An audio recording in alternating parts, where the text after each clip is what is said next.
ছিলেন, শুনছি গল্প। এই বোয়ালি শাহ হুজুর খুব বুজুর্গ মানুষ।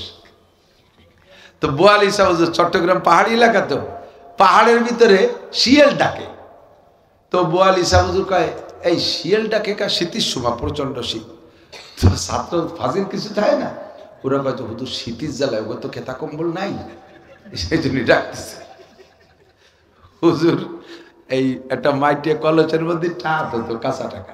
তো ওই বেশ কিছু টাকা কলস ধরে ওরে দেশ, যা এই কলসে যত টাকা আছে এই দিয়ে ওই শিয়ালকে কম্বল কিনে দিবি। ওরা টাকা নিয়ে, কলসের টাকা নিয়ে যে ওকে তোকে কাঁদে ভেঙেছে রেখে ফেলাইছে। আর পরের রাত্রি ক্লাসে বইছে, কয় আবারও সেই টাইম মতো শিয়াল ডাকে, এই তোর শিয়ালকে কম্বল কিনে দিস নি? তো শিয়াল আজও ডাকে, কালকে ডাকলো শীতের জন্য, আজকে কম্বল দিলি আন ডাকে কে? কয় হুজুর তো কম্বল পেয়ে শুকর আদায় হতেছে, কম্বল পাইয়ে শুকর আদায় হতেছে, আজকাল সেই ডাক হুজুর কি কবে? এই দালালরা জুলাই কাছ থেকে টাকা নিয়ে ইসুফ নবীর সাথে যোগাযোগ করায় দিয়ে আর বাহানায় কাতি কাতি জুলাইকারে ফকির বানায় ফেলাইছে, কিচ্ছু নেই। আর টুপি একটা সুন্নাত, টুপি ছাড়া নামাজ হয় না, এই করে টুপি খুলে তুইছে। দাড়ি, কলেমা পড়ছি মুসলমান হয়ে গেছি না, গরুর গোশত খাই, খাতনা নিছি, তা মুসলমান তো হয়ে গেছি। দাড়ি না রাখলি হয় না, রাখছি আটটুক একটু খাইজনে চুল করি, দাড়ি রাখলি হয় না? অত বড় রায় দাড়ি রাখ কি দরকার? যেটার কাছে যাই সেইটার কাছে যাইয়া আমার অলসতা, দশটার খান না হলে হয় না, টেবিলে বসে খালি কি হয়েছে? দাঁত মাজা দরকার, দাঁত সাফ করার দরকার, বিরাজ করলি তো হয়ে গেল। মেশাকের কি দরকার? পায়খানা থেকে পবিত্রতা অর্জন করতে হবে, পরিচ্ছন্নতা, পানি দিয়ে ভালো করে ধুয়ে সাবান দিয়ে ডলি মিলে সাফ করে আসলি তো হয়ে গেল। কুলুকির কি দরকার? এই হলো অলসতা। এগুলো কি অলসতা? এটা না হলে কি হয়েছে, ওটা না হলে কি হয়েছে, সেটা না হলে কি হয়েছে। একজনে দেখে একজনের গায়ে গেঞ্জিতে বাঘের ছবি, তো গেঞ্জিতে পিছনে বাঘের ছবি, বুকে সামনে বাঘের ছবি। যুবকরা এগুলো দেখলি তো একজনে আর একজনেরটা দেখেই লোভ করে। তো ওরও খুব শখ হয়েছে, তো একজন আর্টিস্টে নিয়ে এসে কয়, দোস্ত ও তো গেঞ্জিতে বাঘের ছবি আঁকছে, তুই আমার ফিটি বাঘের ছবি এঁকে দিবি, রং দিয়ে পারবি? কয় যে হ্যাঁ তা পারবো, তবে রং দিয়ে দিলি তো কিছুদিন পর উঠে যাওয়ার ভয় থাকে। স্থায়ীভাবে বাঘের ছবি আঁকার একটা ব্যবস্থা আছে, তা কোনোদিন নষ্ট হবে না। কয় সেটা কি? কয় সুই পোড়াইয়া এবার ফুটো ফুটো যদি আমি অঙ্কন করে দিই, ও আর কোনোদিন তো সামলাইতে বসবে না। কয় তাহলে তাই কর। পিছনে ভিটির পিছনে যাইয়া মোমবাতি জ্বালাইয়া সুই পোড়াইয়া, এমনি হলো সুইর আগা, তা লাগালেই তো সহ্য হয় না, তা আবার পোড়াইছে, না পোড়ালি খালি ফুটো দিল তো থাকবে না, পোড়াইয়া তারপরে বাগাতে। তো পোড়াইয়া যখন পিঠে ঠাইসে ধরছে, এক তো সুই আরো পোড়া সুই পিঠে দেওয়ার সাথে সাথে ছিল, দোস্ত দোস্ত দাঁড়া কি এরিস? কয় বাঘ আঁকতেছি। বাঘের কি আঁকিস? কয় যে প্রথম লেজ এতে শুরু হয়েছি। কয় লেজ বাদ দিয়ে বাঘ হয় না, কারণ লেজ আঁকতে গেলে তো ব্যথা হচ্ছে। কয় তা লেজ বাদ দিলি বাঘ হয়তো ব্যথা হয়েছে। কয় তাহলে তুমি যদি ক বাদ দিলি হয় তাহলে বাদ, লেজ বাদ। ফিরে লেজ বাদ দিয়ে ফিরে আবার সুই বুড়ায় ভিটি ঠেসে ধরছে, আবার ছিল দোস্ত কি আরিস কি আরিস? কয় তো বাঘ আঁকতেছি। বাঘের কি আঁকিস? কয় ঠ্যাং আঁকতেছি। কয় ঠ্যাং ছাড়া বাঘ হয় না। কয় যদি কতালি হয় তা বাঘ ঠ্যাং দিস না, ঠ্যাং বাদ দে। এইভাবে যে জায়গায় সুই লাগায় সেই জায়গায় ব্যথা করে, আর সেইটা বাদ দিয়ে বাঘ, লাস্টে কি বাঘ হবে? কতক্ষণ হবে? ইসলামের এটা না হলে হয়, ওটা না হলে হয়, এটা না হলে কি হয়েছে, ওটা না হলে কি হয়েছে। আমার মুরব্বী বাবারা, ছেলে ইটালি বাড়ি আসবে, ছেলে যখন বাইরে তখন আপনার পুত্রবধূ বাপের বাড়ি থাকে। ছেলে বাড়ি আসবে আজকের 2টার দিক আসবে, বিকেল বেলা বা সকাল বেলা আপনি আপনার আর একটা ছেলেরে পাঠাইছেন বৌমারে আনতি। বৌমার বাপের বাড়ি বড়ইতলা, আরে ডাইরেক্ট বড়ইতলা গেঞ্জাম স্টেশনের নাম বড়ইতলা এলাকায় বৌমার বাপের বাড়ি। ছেলে একটা পাঠায় দিয়েছেন বৌমারে আনতি। আপনি মসজিদের সুফি সাহেব, মসজিদের সেক্রেটারি, কেশিয়ার, সভাপতি। ছেলে পাঠাইছেন, যেই ছেলেটারে পাঠাইছেন সেই ছেলেটা ঢাকা বিশ্ববিদ্যালয় পড়ে, 23-24 বছর, নাবালেক ছেলে। হ্যাঁ ও তো ডাইন বাম কিছু বোঝে না। সেই ছেলেটারে পাঠাইছেন বাবিরে আনার জন্য। বাবি আর দাওর একসাথে আসে।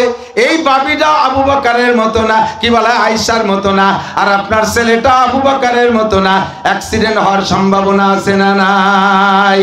মসজিদে বসে সুবহানাল্লাহ কেন মারেন, তবলিগে যে চিল্লা মারেন, পীরের দরবারে যে পাগড়ি বাঁধে জিকির মারেন, সব ধ্বংস করে দেবে একটা অ্যাক্সিডেন্টে।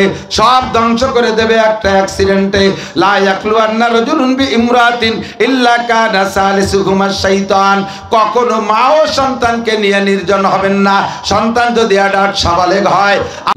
ওয়ালা আলিহি ওয়া আসহাবিহি ওয়া বারাকা ওয়া সাল্লামা তাসলিমান কাসীরা। أما بعد فأعوذ بالله من الشيطان الرجيم. بسم الله الرحمن الرحيم. يا أيها الذين آمنوا اتقوا الله حق تقاته ولا تموتن إلا وأنتم مسلمون. ثم قال الله تعالى: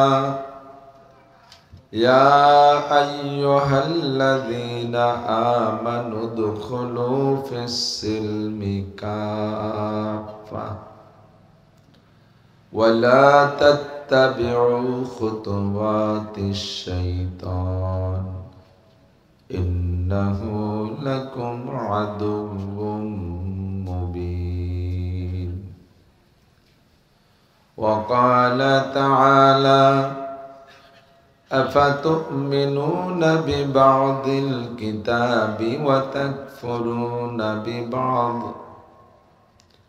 فما جزاء من يفعل ذلك منكم إلا خزي في الحياة الدنيا ويوم القيامة يردون إلى أشد العذاب وما الله بغافل عما تعملون. وقال محمد رسول الله صلى الله عليه وسلم: بني الإسلام على 5: شهادة أن لا إله إلا الله وأن تقيم الصلاة وتؤتي الزكاة وتحج البيت إن استطعت إليه سبيلا وتصوم رمضان أو كما قال عليه الصلاة والسلام. سبحانك لا علم لنا إلا ما علمتنا إنك أنت العليم الحكيم. رب اشرح لي صدري ويسر لي أمري واحلل عقدة من لساني يفقه قولي. رب زدني علما. اللهم بارك لنا في رجب وشعبان وبلغنا رمضان. اللهم أرنا الحق حقا وارزقنا اتباعه وأرنا الباطل باطلا وارزقنا اجتنابه. সকলে বলি আমিন। একটু দরুদ শরীফ পড়ি। আল্লাহুম্মা সাল্লি আলা মুহাম্মাদ ওয়া আলা আলি মুহাম্মাদ كما صليت على إبراهيم وعلى آل إبراهيم إنك حميد مجيد اللهم بارك على محمد وعلى آل محمد كما باركت على إبراهيم وعلى آل إبراهيم إنك حميد مجيد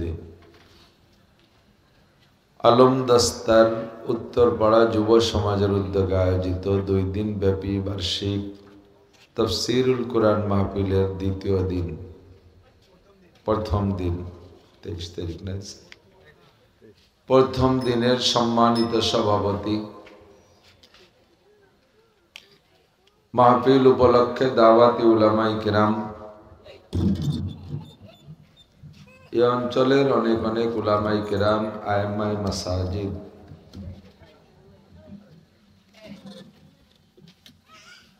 প্রাণ প্রিয় দেশবাসী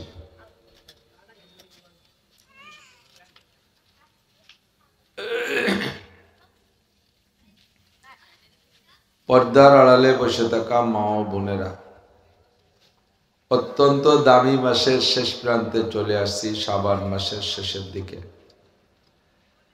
অল্প কয়েকদিন পরে আসতেছে রমজান মাস 12 মাসের নেতা মাস পিছনে রেখে আসছি আর একটা দামি মাস দামি মাসের দামি সময় আল্লাহ পাক রব্বুল আলামিন তার ঘরের কাছে আমাদেরকে ডেকে নিয়ে আসছেন জান্নাতের আশায় জাহান্নামের ভয়ে সওয়াবের আশায় গুনার ভয়ে হেদায়েতের আশায় গুমরাহির ভয়ে শিরিক ও কুফর মুক্ত ঈমান গড়ার লক্ষ্যে বেদাত মুক্ত সুন্নতি আমলের প্রশিক্ষণ দেওয়ার জন্য আল্লাহ পাক রব্বুল আলামিন আমাদেরকে আসার বসার তৌফিক ইনায়াত করেছেন এজন্য শুকর আদায় করি আলহামদুলিল্লাহ রাজৈর থানা সদরে অনেক মানুষ মান ইউরিদিল্লাহু বিহি খাইরান ইউফাক্কিহু ফিদ্দীন একমাত্র আল্লাহ পাক রব্বুল আলামিন যার কল্যাণ ও কামিয়াবি ইহকাল ও পরকালের মঙ্গল কামনা করেন তাকেই আল্লাহ পাক রব্বুল আলামিন দ্বীনের কাজ করার সুযোগ ও তৌফিক দান করেন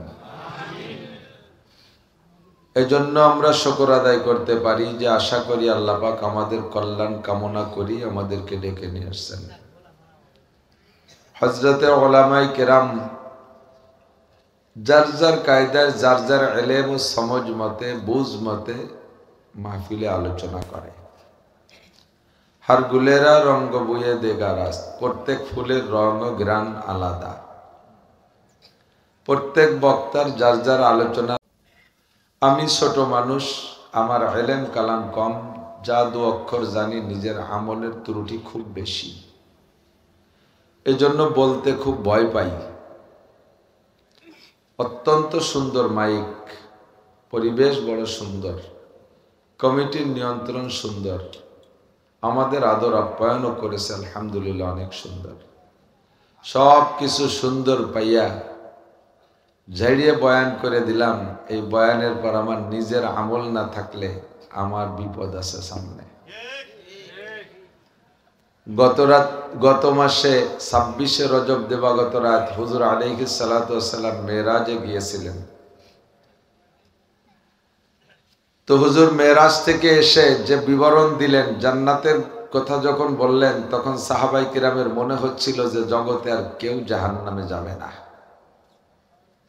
এরপরে যখন জাহান্নামের বর্ণনা দিচ্ছিলেন তখন মনে হয় যেন জান্নাতে আর কেউ যাবে না সবই জাহান্নামে যাবে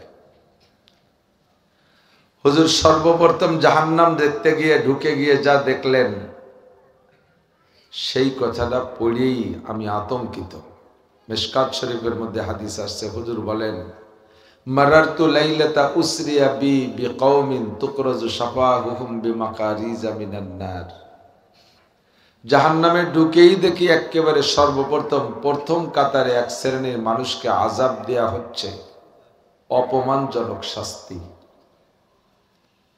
কি শাস্তি তাদের?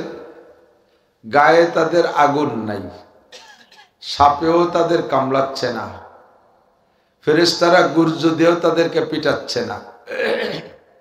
তাদের শাস্তি হলো খুব ভালো জায়গায় বসাইয়া ফেরেশতারা আগুনের কেচি দিয়ে ঠোঁট আর জিহ্বা কাটতেছে।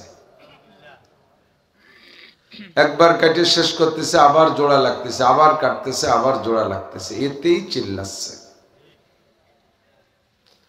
হুজুর বললেন, জিবরাইল, মান হাউলাই ওয়া মা শানুহুম, এরা কারা, এদের এই অবস্থা কেন? আমার তো মনের দাবি এই চেহারার মানুষগুলো জান্নাতি হবে, এই চেহারার মানুষগুলো জাহান্নামে, আর তাদেরকে অপমানজনক শাস্তি দেওয়া হচ্ছে, এইটা কেন? জিবরাইল বললেন, হা উলাই খুতাবাউ উম্মতিকা, একেবারে ডাইরেক্ট অ্যাকশন। হা উলাই খুতাবাউ উম্মতিকা, এরা আপনার উম্মতের বক্তারা। খতিব জুমার নামাজে বয়ান করে, খুতবা দেয়, তাকে খতিব বলে।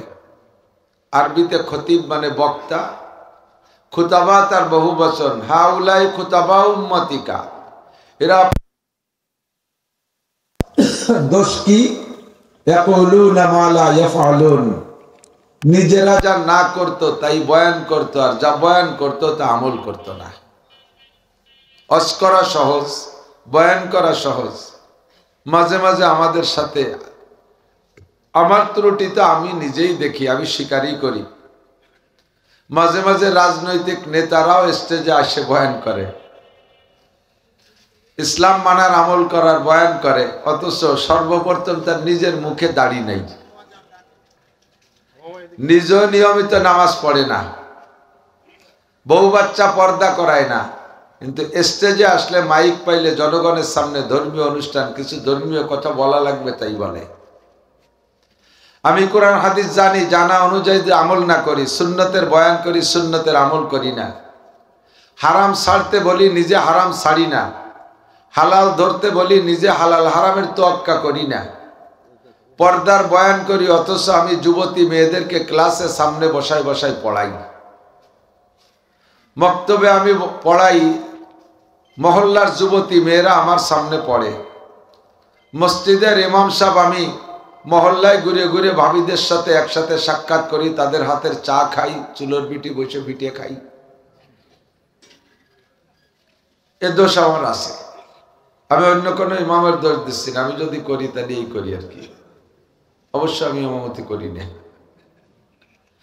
এই যে বয়ান অনুযায়ী আমল না করার যে বিপদ, এটা আপনাদের না, এটা বক্তার। এজন্য বয়ান করতে খুব ভয় লাগে। থানবী রহমাতুল্লাহ আলাইহি একটু সাহস দিয়েছেন, সেই সাহসের পর কথা বলি। সেটা হলো, হুজুর বলেন, বক্তা যে বয়ান করে, বক্তার মুখ থেকে কথা বেরোয়া শ্রোতাদের কানে যায়। সবচাইতে নিকটে সামনে যে শ্রোতা, তার কানও বক্তার মুখের থেকে 4-5-6 হাত দূরে। বক্তার নিজের মুখের কথা বেরোয় নিজের কানে আগে ঢোকে। আমার কান আমার মুখের থেকে 5-6 আঙ্গুল দূরে। তো 5-6 হাত, 50 হাত, 60 হাত, 100 হাত, 500 হাত, 1000 হাত দূরে যে আমার কথা যদি আরেকজনের কানে গিয়ে তাকে পরিবর্তন ঘটাইতে পারে, তা আমার বয়ান আমিও শুনি, শুনতে শুনতে একদিন আমার ভিতরে আমলের পরিবেশ আসতে পারে। এই সাহস করে বয়ান করা। তো মজলিসে এখানে আপনারা বসে আছেন, আমিও আপনাদের বসায় রাখবো, আমাকে সম্মান করে দাওয়াত করে আনা হয়েছে। আমার টাইমেরও হিসাব আল্লাহর কাছে দেওয়া লাগবে, আপনাদের টাইমেরও হিসাব আল্লাহর কাছে দেওয়া লাগবে কি লাগবে না? এখানে বসে আছেন, এ সময়টারও হিসাব দেওয়া লাগবে, বসে আপনি কি করছেন। আমি আপনাকে 1-1.5 ঘন্টা বসায় রাখলাম, আমি কি দিয়েছি, কিয়ামতে আমাকে জবাব দিতে হবে। আন উমরিহি ফিমা আফনা, এই প্রশ্নের জবাবে তোমার গোটা জীবনের হিসাব দাও, সারা জীবনের হিসাব দাও, বিশেষ করে সাবালেগ হওয়ার পর থেকে কোথায় কতটুকু সময় লাগাইছো। ওয়াজের মাঠে মানুষকে বসায় কি দেছো? গান, গজল, কিস্সা কাহিনী, নাকি শরিয়াতের কোনো মাসালা দিয়েছ? কোন হাদিসের ভিতরে নাই মজলিসে ইসলামী সঙ্গীতিন খৈরুম মিন ইবাদাতে 60 সানা। একটা হাদিসও কেউ দেখাতে পারবে না। যে ইসলামী সঙ্গীত গান গজল গাইলে সেই মজলিসটা 60 বছর নফল ইবাদতের চাইতে দামি একটা হাদিসও নেই। মজলিসু ফিকহিন খায়রুম মিন ইবাদাতি 60 সানা। যে মজলিসে বৈশা মাসলা মাসাইলের আলোচনা করা হয়, ছোট্ট থেকে ছোট্ট একটা মাসালা শুনলে শিখলেও মজলিসটার দাম কত? খায়রুম মিন ইবাদাতি 60 সানা। বেরিয়া লাগাতার বিরামহীন একটানা 60 বছর নফল নামাজ ও নফল রোজা আদায় করলে যেই নাকি একটা মাসালা শুনলে শিখলে তার চাইতে বেশি নাকি।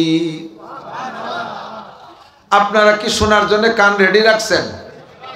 মাসালা শুনলে শিখলেই শুধু এই পরিমাণ, আমল করলে, ফরজ আমল করলে কি পরিমাণ নাকি তা আমি বলতে পারবো না। একটা সুন্নতের পর আমল করলে নবী পাক বলেন, মান তামাসসাকা বিসুন্নতি ইনদা ফাসাদে উম্মতি ফালাহু আজরু মিয়াতি শাহিদ।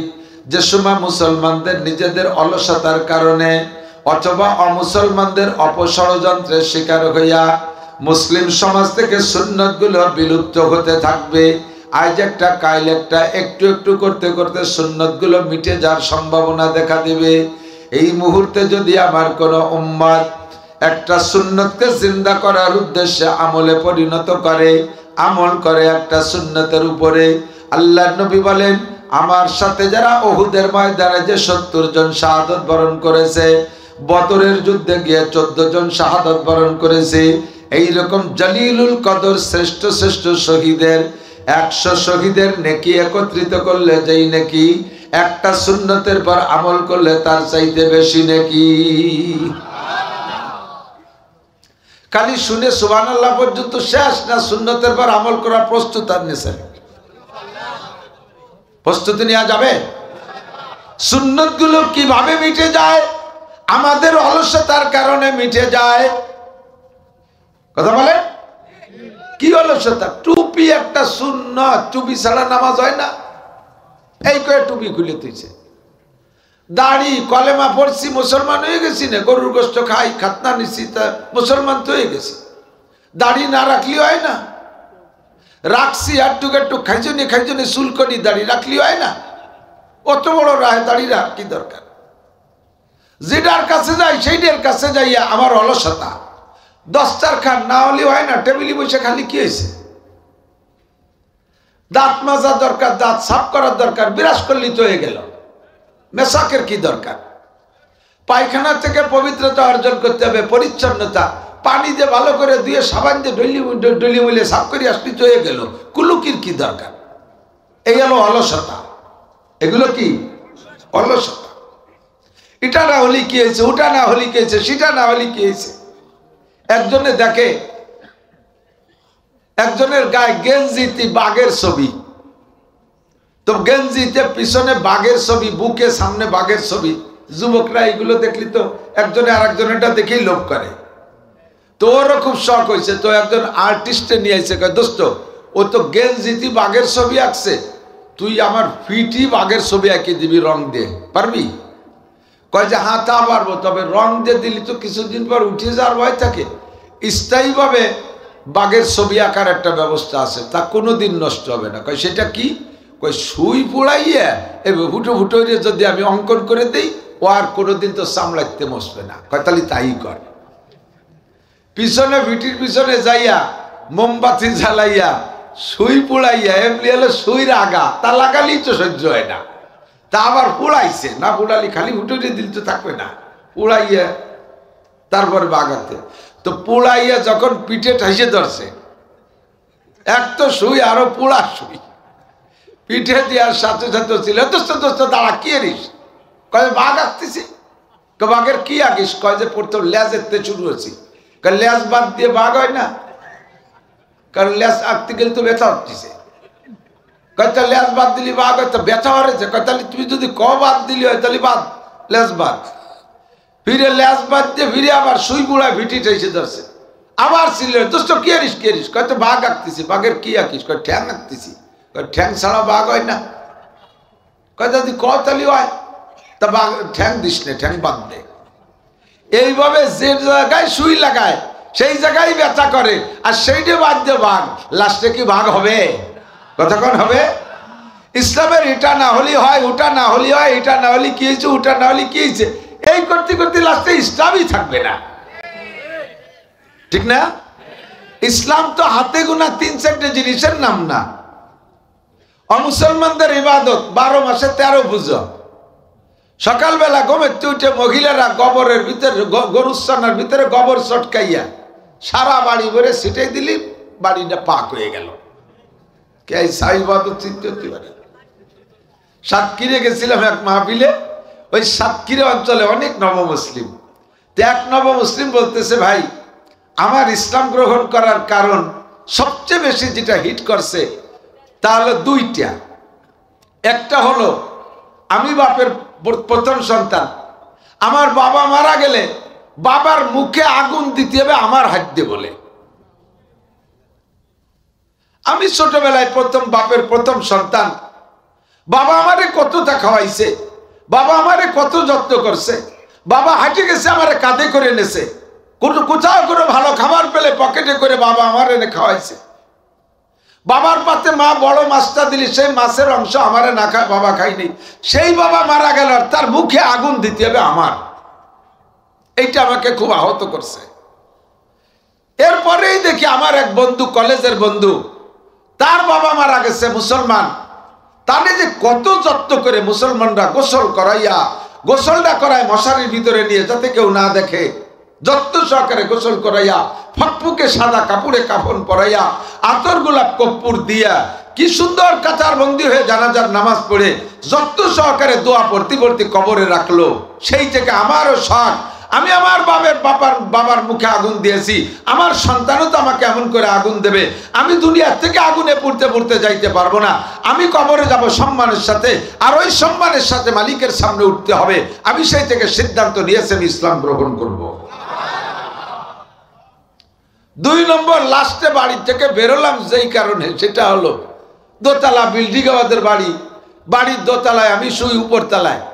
তো জানলা খুলে সকালবেলা ঘুমের থেকে উঠছি, উঠে তো আর আমরা তো নামাজ কালাম পড়ি না, অজু কালামের দাঁড়ি নেই, জানলা খোলা, গরমকাল, নিচের দিক তাকায় দেখি আমার মা গোবরের ভিতরে এই গোবরের সনার ভিতরে, গরুর সনার ভিতরে গোবর চটকাইছে, চটকাইয়া সারা বাড়ি ভরে ছিটে দিছে। ছিটাতে লাস্টে যাই আমাকে বড় এক ভগবান তুলসী গাছ, এই তুলসী গাছের কাছে যখন গেছে, ওই সময় আমাদের বাড়ির কালা কুত্তটা যাইয়া তুলসী গাছের ওখানে বগল উচড়িয়ে আউলাকে স্প্রে করে দিয়েছে। ওর ভাষা যা আমি তাই নকল করতেছে, তুলসী গাছে স্প্রে করে ভিজে ফেলেছে। কুত্তায় তুলসী গাছের আগাগোড়া পেশাব করে দিলে আমার মা গোবরের বালতি রেখে দৌড়ায় যাইয়ে ঘরের থেকে কাঁসার থাল নিয়ে আসছে, কাঁসার বড় প্লেট, এই নিয়ে আরো পানি আনছে ঘটিতে করে, আইনি ওই তুলসী গাছের উপরে ছিটাই দিয়েছে, আর নিচে কাঁসার থাল পাইতে ধরছে। পুরো তুলসী গাছের গায়ে কুত্তর যে মুথুক পেশাব টুক তাই দুই ওই প্লেটে জমা করিয়ে এরপরে আরো পানি মিশিয়ে গুটিয়ে ছোট ঘটির মধ্যে রাখছে, রাইকে সেখান থেকে আমাদের ছোট ছোট দেখবেন কাঁসার বাটি কাপ আছে ওদের, এই কাপে করে পুরো বাড়ি ভরে খাওয়াই বেড়াচ্ছে, ভগবানের পেশাব ধরছি। লাস্টে আমি তো দেখতেছি আমারে নিয়েছে, বাবা তাড়াতাড়ি ওঠ, রুজিতি সব দিন সপ্তাহ হয় না, আজকে পাইছি ভগবানের পেশাব। ভগবানটা কারে কয় চিনতে পারে? ক্লাস 3 বা 4 বা 5 পড়ি প্রাইমারিতে, আমার স্কুলের হেডমাস্টার ছিলেন হিন্দু। শুকরের পালেতে বড় এক দাঁতাইলে শুকর ছুটিয়া ও দল ছাড়া হয়ে বাগানে রয়েছে, তো মূল পাল ধরে নিয়ে চলে গেছে অন্যদিক।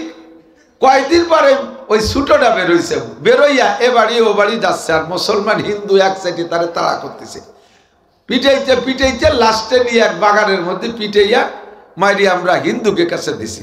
যতীন ডাক্তার নামে এক হিন্দু ছিল, তো যতীন ডাক্তারের কাছে দিলে ওই আমাদের হেড স্যার যতীন বাবুর বাড়ি লজিং থাকতো, তো ওনরা ওই শুকরে কাটিয়ে কুটিয়ে সুন্দর করে পরাণ ভরে খাইয়া পরের দিন হেড স্যার স্কুলে আসছে। আইসা আমরা ওই 4-5 পড়ি, মোটামুটি আমরা সিনিয়রে প্রাইমারিতে, তো বলতেছে বাবা বড় সুসংবাদ, গতকাল ভগবানের দোস্ত ধরা পড়ে গেছে। শুয়োর বলে ভগবানের দোস্ত, দোস্ত যেমন আর এক দোস্ত তো তেমন, কথা বলেন না কেন? যাকে দোস্তের নাম দোস্ত হয় শুয়োর, তার সেই শুয়োরের দোস্ত বলে ভগবান। আল্লাহ হেফাজত করুক, জোরে কর নাউজুবিল্লাহ। এই কুত্তর পেশাব যখন আমার মা আইনিয়ে দিয়ে কয় যে ভগবানের পেশাব ধরছি, আমি বললাম মা তুমিও যেমন তোমার ভগবানও তেমন, তার পেশাবও তেমন, তোমরাই খাও। আমি আগের থেকে সিদ্ধান্ত নিয়ে ফেলাইছি, আজকে পড়ে ফেললাম লা ইলাহা ইল্লাল্লাহ মুহাম্মাদুর রাসূলুল্লাহ মাইয়াহদিল্লাহু ফাহুয়াল মুহতাদ ওয়া মান ইউদ্লিল ফালান তাজিদা লাহু ওয়ালিয়াম মুরশিদা। আল্লাহ তাআলা যাকে হিদায়াত দেয়, তাকে একটা নাফরমানির কাজের মধ্যে তাকে হিদায়াত দিয়ে দিতে পারে। তার মা চরম শিরকি গুনাহ করতেছে, আর তার ভিতরে থেকে সে হিদায়াত পেয়ে গেছে। বলেন না সুবহানাল্লাহ। মুসলমানদের ইবাদত হাতে গোনা কয়েক জায়গা, আর আমাদের মুসলমানদের ইসলামী ইবাদত A to Z। কতক্ষণ? হাতে গোনা কয়েক জায়গা না। শুধু 5 ওয়াক্ত নামাজের নাম ইসলাম না, শুধু রমজানের রোজার নাম ইসলাম না, শুধু হজের নাম ইসলাম না, শুধু যাকাতের নাম ইসলাম না, শুধু তিলাওয়াতের নাম ইসলাম না, শুধু ইস্তেকাবিন চাষের নাম ইসলাম না। আল্লাহর রহমতে আমাদের ইসলাম জন্ম থেকে মৃত্যু পর্যন্ত মানব জীবন 6 ভাগে বিভক্ত, সব জায়গা আমাদের ইসলাম ছড়ানো ছিটানো আছে না নাই? আমার বাড়ির কাছে এক হিন্দু, তারে আমি বললাম যে আমাদের তো ইসলামী সব জায়গায় এইরকম এরকম আছে, তোদের কি কি আছে কদি? যেমন বাথরুমে যাওয়ার সময় আমাদের বাইরে থাকতে দোয়া আছে না? তোরা পায়খানায় যাওয়ার আগে কি দোয়া পড়িস? হিন্দুকে কোনো দোয়া আছে নাকি? পায়খানাতে বেরোইয়ে কি দোয়া পড়িস? খাবারের শুরুতে কি দোয়া পড়িস? মাঝে মাঝে কি দোয়া পড়িস? শেষে কি দোয়া পড়িস? শোয়ার সময় কি দোয়া পড়িস? ঘুমেতে উঠে কি দোয়া পড়িস? মন্দিরে যাওয়ার সময় কি দোয়া পড়িস? বেরোনোর সময় কি দোয়া পড়িস? আমাকে কোনো জায়গা দোয়া নাই। আমাদের সব জায়গা দোয়া আছে না নাই? নিয়ম আছে না নাই? সব জায়গার নিয়ম আছে। আল্লাহ পাক রব্বুল আলামিন এই পরিপূর্ণ নিয়মের আমাকে আপনাকে বড় মহব্বতের সাথে একটা ডাক দিয়ে বলে, ইয়া আইয়ুহাল্লাযীনা আমানুত্তাকুল্লাহ। ইসলামী সংবিধান, মুসলিম সংবিধান, আল্লাহর নীতি রীতি, আল্লাহর নবীর আদর্শ আমাকে মেনে নিয়ে তদনুযায়ী আমল করার জন্য আগে লাগবে আমার ঈমান। একটু বলেন কি লাগবে? বিশ্বাস লাগবে। বিশ্বাস না করলে কোনো কিছু করা সম্ভব না। আপনার যদি ইসলামী আকীদার উপরে বিশ্বাস না থাকে, আল্লাহ আল্লাহর রাসূলের প্রতি যদি বিশ্বাস না থাকে, জান্নাত জাহান্নামের প্রতি যদি আপনার বিশ্বাস না থাকে, মুনকার নাকিরের সওয়ালের জবের প্রতি যদি আপনার বিশ্বাস না থাকে, কবর আযাব আছে বিশ্বাস না থাকে, মিজান আছে যদি আপনার বিশ্বাস না থাকে, পুলসিরাত পার হয়ে জান্নাতে যাইতে হবে এই বিশ্বাস যদি না থাকে, হাজার বছর পর্যন্ত ওয়াজ দিয়ে আর মাহফিল দিয়ে ওরা শুনে আপনার কোনো লাভ হবে না। আগে আপনার ওই জায়গার সাথে বিশ্বাস স্থাপন করতে হবে। এই জন্য আল্লাহ পাক ডাক দিয়ে বলেছেন, ইয়া আইয়ুহাল্লাযীনা আমানু, হে আমার অন্ধ জগতের অটল বিশ্বাসী পাগলরা, দুনিয়ায় বসে আল্লাহকে না দেখে বিশ্বাস করো, জান্নাত না দেখে বিশ্বাস করো, জাহান্নাম না দেখে বিশ্বাস করো, ফেরেশতা না দেখে বিশ্বাস করো, হুরগেলেমান না দেখে বিশ্বাস করো, পুলসিরাত না দেখে বিশ্বাস করো, মিজানের দাড়ি পাল্লা না দেখে বিশ্বাস করো, কবর আযাব দেখো নাই কোনোদিন বিশ্বাস করো। অন্ধ জগতের অটল বিশ্বাসী পাগল তোমরা ঈমানদার, তোমাদের আমার পক্ষ থেকে খাস নসিহত, ইত্তাকুল্লাহ, ভয় করো একমাত্র, জোরে বলেন কাকে? লা নাখাফু আহাদান ইল্লাল্লাহ। দুনিয়ার কেউরে আমার ভয় করার প্রশ্নই আসে না। আরে দুনিয়ার যাকে ভয় করি তার হাতে আক্রান্ত হইলে হয়তো বা মারা পর্যন্ত যাব, তার বেশি আর কিছুই করতে পারবে না। মরার পরে কাইটা টুকরা টুকরা করে ফেলবে, আমার দেহে কিছুই টের পাবে না। আগুনরে ভয় পাই পোড়ায় দেবে, মরে যাওয়ার পরে আর আগুনরে ভয় পাওয়া লাগে না। সাপরে ভয় পাই কামড় দেবে, কামড় দিলে মরে যাব, মরার পরে সাপরে ভয় করা লাগে না। বাঘরে ভয় পাই খেয়ে ফেলবে, ছিঁড়ে বুড়ে খেয়ে ফেললে মারা যাওয়ার পরে বাঘরে আর ভয় করা লাগে না। কতক্ষণ? আল্লাহকে ভয়ের জন্য করি। দুনিয়ায় থাকতে আমার আল্লাহ শান্তিও দিতে পারে, শাস্তিও দিতে পারে, কবরে যাওয়ার পরে শান্তিও দিতে পারে, শাস্তিও দিতে পারে। হাসরের মাঠে দাঁড়িয়ে আমার আল্লাহর সামনে গোটা জিন্দেগির হিসাব দেওয়া লাগবে। এই জন্য আল্লাহ পাককে ভয় পাই। ইয়া আইয়ুহাল্লাযীনা আমানুত্তাকুল্লাহ। আরে ভাই, আল্লাহকে ভয় পান, ভয় পান। সত্যি ভয় লাগে? কেন লাগে? আল্লাহ কামড়াবে? আল্লাহ নিজে এত চড় থাপ্পড় দেবে? আল্লাহকে আগুন পোড়ায় দেবে? আল্লাহ কি সাপ কামড় দেবে? আল্লাহরে কেন ভয় পাই? আল্লাহ মালিক ইয়াউমিদ্দিন, বিচার দিনের মালিক। কোন মানুষ তার সামনে দিয়ে কদম বাড়তে পারবে না চারটি জীবনের হিসাব না দিয়া। কথা বলেন ঠিক ঠিক না? একটা প্রশ্নের জবাব বাকি থাকতে সামনে এক কদমও বাড়তে পারবো না। এই জন্য আল্লাহকে ভয় পাই। ভয় পাইলে লাভ কি? আল্লাহ পাক বলেন তাকওয়ার ফজিলত শুনে নাও, আমাইয়াত্তাকিল্লাহ ইয়াজআল লাহু মাখরাজা। যদি তুমি আল্লাহকে ভয় পাও, আল্লাহর তাকওয়া, আল্লাহর ভয় যদি তোমার অন্তরের মধ্যে থাকে, যেই ব্যক্তি মুত্তাকিন আল্লাহর ভয়ে ভীত হবে, ওই লোকটার জন্য আল্লাহর পুরস্কার হলো ইয়াজআল লাহু মাখরাজা। যত বড় বিপদে পড়ুক না কেন, আল্লাহ পাক তাকে সেই বিপদ থেকে বের হওয়ার জন্য সহজ পথ বের করে দিবে। বর্তমানে রাজনৈতিক নেতারা যারা গ্রেফতার আছেন, আমার এই ওয়াস্তর তাদের কানে যাবে না। আমি দোয়া করি আল্লাহ যেন তাদের অন্তরে এই অবস্থাটা তৈরি করে দেয়, জেলখানার ভিতরে তাইকা আল্লাহর উপরে ভয় তৈরি করেন। কোন প্রকার গর্ব অহংকার না, কোন দাম্ভিক্য না। এই শুধু একবার বের হতে পারলে এটা করব, ওটা করব, সেটা করব, কোনো দিনও বের হতে পারবেন না। জেলখানার মধ্যে থেকে আল্লাহর ভয় অন্তরে তৈরি করেন। বাইরে থাকতে যে অন্যায় করেছেন, আর জেলখানায় যে জীবনে কোনোদিন সেই অন্যায় করব না, বাইরে বেরোয় আর কোনোদিন এই অন্যায় করব না, এই আল্লাহর ভয়ে অন্তরে তৈরি করেন। আল্লাহ পাক জেলের থেকে বের হওয়ার ব্যবস্থা করে দিতে পারে কি পারে না? আমাইয়াত্তাকিল্লাহ, যে আল্লাহকে ভয় পায়, ইয়াজআল লাহু মাখরাজা, যে কোনো বিপদ থেকে আল্লাহ তাআলা তাকে বাঁচার ব্যবস্থা করে দেয়। হাজারো কিসসা, হাজারো প্রমাণ। সবচাইতে সুন্দর কিসসা হলো হযরত ইউসুফ আলাইহিস সালামের কিসসা।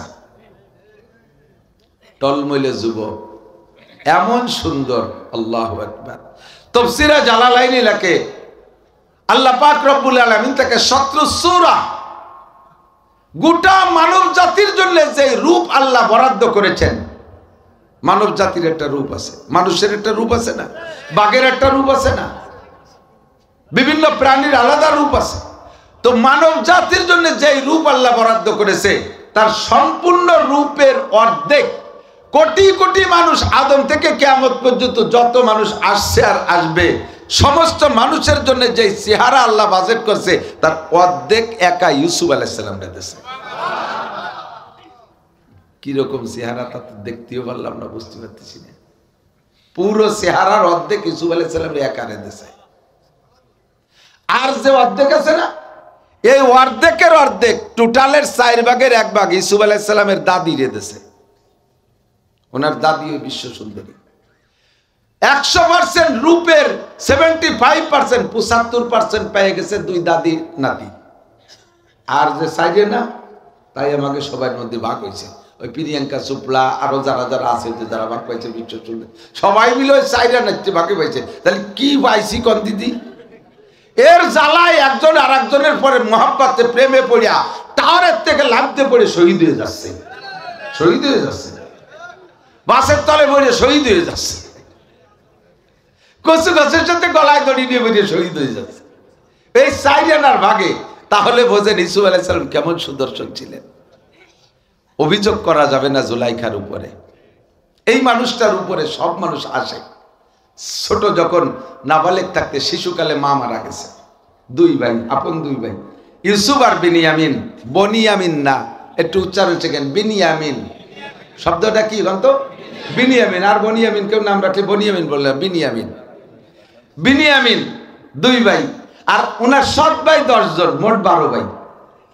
তো ইউসুফ আলাইহিস সালামের মা তো ছোটবেলায় মারা গেছে, ওনার ছোট হলো বিনিয়ামিন। তো ওনাকে ওনার ফুফু নিয়ে গেছিল পালতে জন্য। ওনার আব্বাজি বলছিলেন, বোন তুই একটু আমার ইউসুফরে লালন পালন কর। ফুফুতে ভাতিজার চেহারার উপরে এমন আকৃষ্ট, তার আচার আচরণ, চাল চলন, চেহারা, বিশেষ করে চেহারায় এমন পাগল হয়েছে। যখন বয়স হয়েছে, বাপের বাড়ি আসার সময় হয়েছে, ইয়াকুব আলাইহিস সালাম বলছে, বোন আমার ছেলেটারে এখন দিয়ে দাও। ইয়াকুব আলাইহিস সালামের বোন ইউসুফ আলাইহিস সালামের ফুফু কয়, ভাই ওরে থুই আমি থাকতে পারবো না, কোনো মতেও ফুফু জান তারা দেবে না। আর ইয়াকুব আলাইহিস সালামও আনার সময় হয়ে গেছে, এখন লেখাপড়ার বয়স হয়ে গেছে, লেখাপড়া করাতে হবে, মানুষ বানাইতে হবে, ফুফু কোনো মতে দেবে না। তো যাতে ভাই নিয়ে রাখতে না পারে এই জন্য ফুফুজান কৌশল তৈরি করছে। একটা স্বর্ণের পেয়ালা ইউসুফ আলাইহিস সালাম বাড়ি যাওয়ার সময় ওনার ব্যাগের মধ্যে ঢুকাই দিছে। ওই সময় চোরের বিচার ছিল, যদি কেউ চুরি করে আর মাল যদি চোরের কাছে পাওয়া যায় তাহলে চোর আর মাল দুইজনেরই মালিককে দিয়ে দিতে হবে। এই হলো বিচার। এই বিচারের কৌশলে ইউসুফ আলাইহিস সালামের যাতে ফিরে ফুফু নিয়ে আসতে পারে এই জন্য ওনার ব্যাগের মধ্যে বাটি ঢুকাই দিয়ে বাড়ি পাঠাইতেছে। 2-3 দিন পরে কসমে ভাই দাদি তোমার আমার সে সোনার পেয়ালাটা তো পাচ্ছি না, তোমার ছেলেকে চুরিয়ে নিয়ে গেছে নি দাদি। আরে আমার ছেলে চোর নাকি, আমার ছেলে জীবনেও বোঝে না। তুমি দেয়া হবে একটা টুয়াইয়ে, আমি আসতেছি। যাইয়ে 2 ভাইগুন টুকাইয়ে দেখে সে ব্যাগের মধ্যে ওনার সোনার পেয়ালা। এমনকা ভাই তোমার ছেলের আমার পেয়ালা চুরিয়ে নিয়ে আসছে, আর তোমার শরীয়ত অনুযায়ী বিচার করো।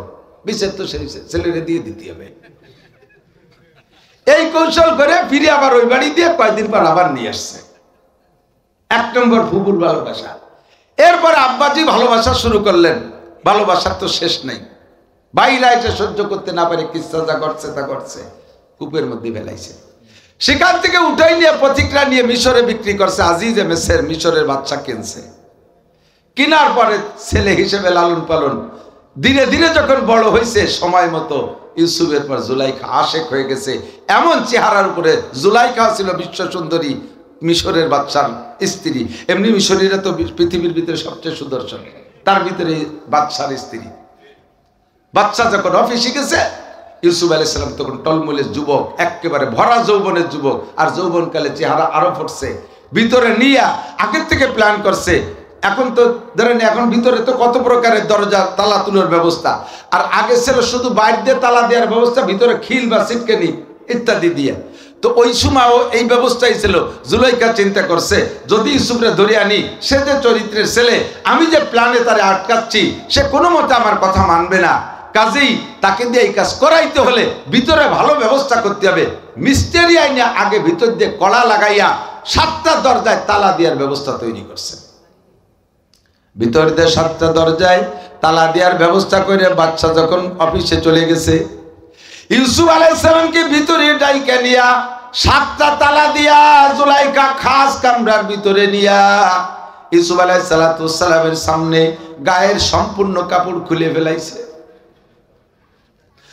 জুলাইখা তখন যৌবনে ভরা, বৃদ্ধা হয় নাই, যুবতী মহিলা, আরো মিশরের সবচেয়ে সুন্দরী মহিলাদের ভিতরে অন্যতম।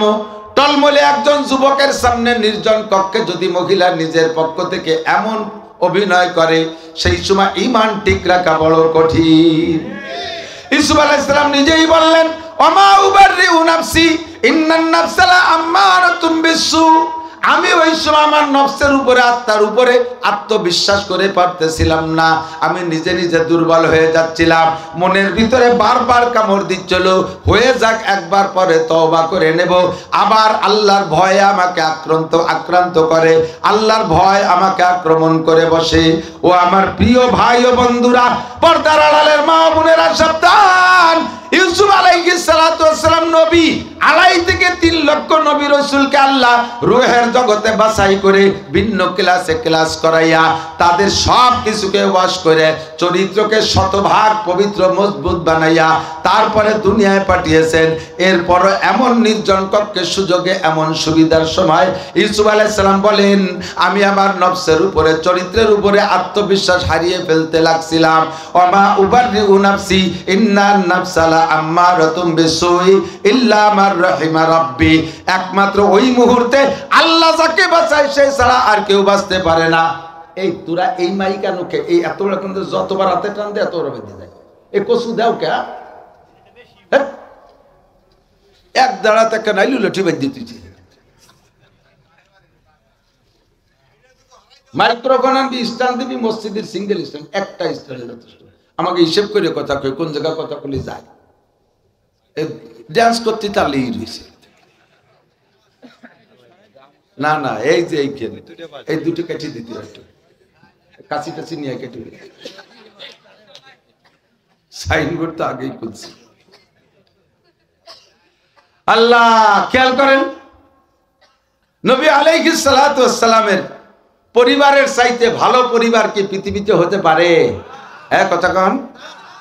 সিদ্দিকা আয়েশা রাদিয়াল্লাহু তাআলা আনহাকে নিয়ে যে ঘটনা ঘটছে অনেকেই শুনেছেন উলামায়ে কিরামের কাছ থেকে। যুদ্ধের সফর থেকে ফেরার পথে শেষ রাত্রের দিক সফরে এক জায়গা মঞ্জিল করছে, সেখান থেকে রওনা দিয়েছে।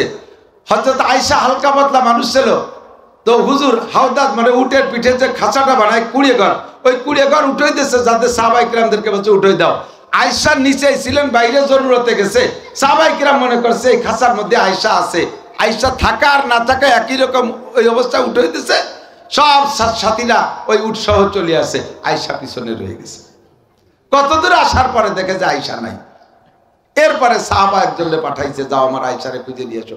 যেই সাহাবাকে পাঠাইছে সেই সাহাবা যাইয়া আয়েশাকে শতভাগ নিরাপত্তার সাথে নিয়ে আসছে। এই খবর পাইয়া আব্দুল্লাহ ইবনে উবাই ইবনে সুলুল রইসুল মুনাফিকিন এ অপবাদ দিয়েছে আয়েশার উপরে যে অমুক সাহাবার সাথে আয়েশা অন্যায় করেছে। নবী পাকের কানে গেলে নবীও পাকও হুজুর তার গায়েব জানেন না, হুজুর আংশিক সন্দেহ করে বসছে। সন্দেহের কারণে হযরত আয়েশা রাদিয়াল্লাহু তাআলা আনহা দুঃখিত, বাপের বাড়ি চলে গেছে। এরপরে আয়েশার পবিত্রতার সম্পর্কে আল্লাহ তাআলা কোরআন শরীফের আয়াত নাযিল করে দিয়েছে। আয়েশা পবিত্র, আয়েশা এ অন্যায় করে নাই, জোরে কন্না সুবহানাল্লাহ। এই আয়েশা মেয়ে আর বাপকে। আয়েশার আরেকটা পরিচয় বলি, নবী আলাইহিস সালাতু ওয়াস সালামকে স্বপ্নে দেখাইছেন আল্লাহ পাক। জিবরিল আলাইহিস সালাম আয়েশা একদিন স্বপ্নে দেখাচ্ছে একটা রেশমি কাপড়ে একটা মেয়ের ছবি এঁকে নিয়ে আসছে।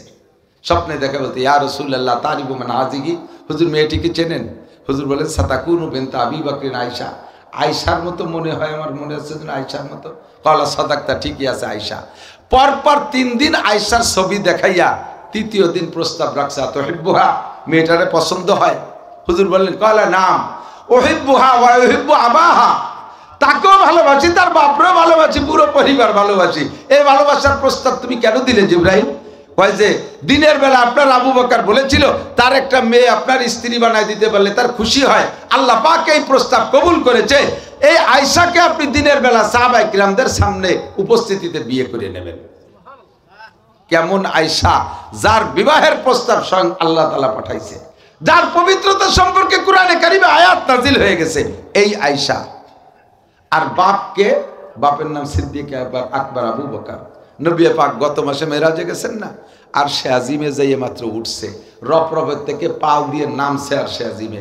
এর মধ্যে আল্লাহ পাক ডাক দিছে আবু বকর, আবু বকর। আল্লাহ আবু বকরকে ডাক দিছে। আবু বকর কয় লব্বাইক আল্লাহুম্মা লব্বাইক। নবী পাক থকে দাঁড়িয়ে গেছেন, ইয়া রব্বি আচ্ছা আবু বকর কবলা মাজি ফিল আরশ, আল্লাহ আবু বকরকে আমার চেয়ে আগে আরশে আজিমে চলে আসছে, আবু আফজালু মিন্নি, আবু বকরকে আমার চেয়েও দামি। আল্লাহ পাক বলে লা, তোমার চাইতে দামি জগতে আমি আর কেউ রে বানাই নাই। লাউলা গুমা খালাকাল আফলাকা খালিকুহা লাউলা গুমা খারাজাল ইনসানু মিন আদামি, তোমারে না বানাইলে আবু বকর বানাইতাম না, তোমারে না বানাইলে কোন মানুষই আমি বানাইতাম না, তোমার চেয়ে দামি কেউ নাই। তাহলে আবু বকরের ডাক দিলে সে ডাক শুনলো, আমি তো সবে মাত্র আসলাম, সে তো মনে হয় যেন আরো আগের থেকে এসে বসে রয়েছে। আল্লাহ পাক বললেন এটা তোমার আবু বকর না, তোমার আবু বকর দুনিয়ায় আছে, এটা আমার আবু বকর। তার মানে তোমার আর আবু বকরের ভালোবাসাটা আমার অত্যন্ত ভালো লাগছে, তোমার আর আবু বকরের ভালোবাসা এত ভালো লাগছে যে আমি আমার আরশে আজিমে আলাদা একটা আবু বকর বানাই নিছি। তোমার আবু বকরের যেই চেহারা আমার আবু বকরের ওই চেহারা, তোমার আবু বকরের যে কণ্ঠ আমার আবু বকরের ওই কণ্ঠ, তোমার আবু বকরকে যতবার ডাকো আমার আবু বকরকে অতবার ডাইকে আমি তৃপ্তি গ্রহণ করি। কন্যা সুবহানাল্লাহ। এই হলেন আবু বকর, আর ওই হলেন তার মেয়ে আয়েশা। বাপ আর মেয়ে এক ঘরের ভিতরে বসা। নবী পাক জানে আয়েশার ঘরের ভিতরে আবু বকর আসছে, মেয়ের ঘরে বাপ তো আসতেই পারে, এই জায়গা তো শরীয়তের কোনো বাধা নাই। মেয়ের ঘরে বাপ আর মেয়ে দুইজনে নির্জনে বসে গল্প করতেছে, পারিবারিক আলোচনা করতেছে, শরীয়তের মাসালার আলোচনা করতেছেন।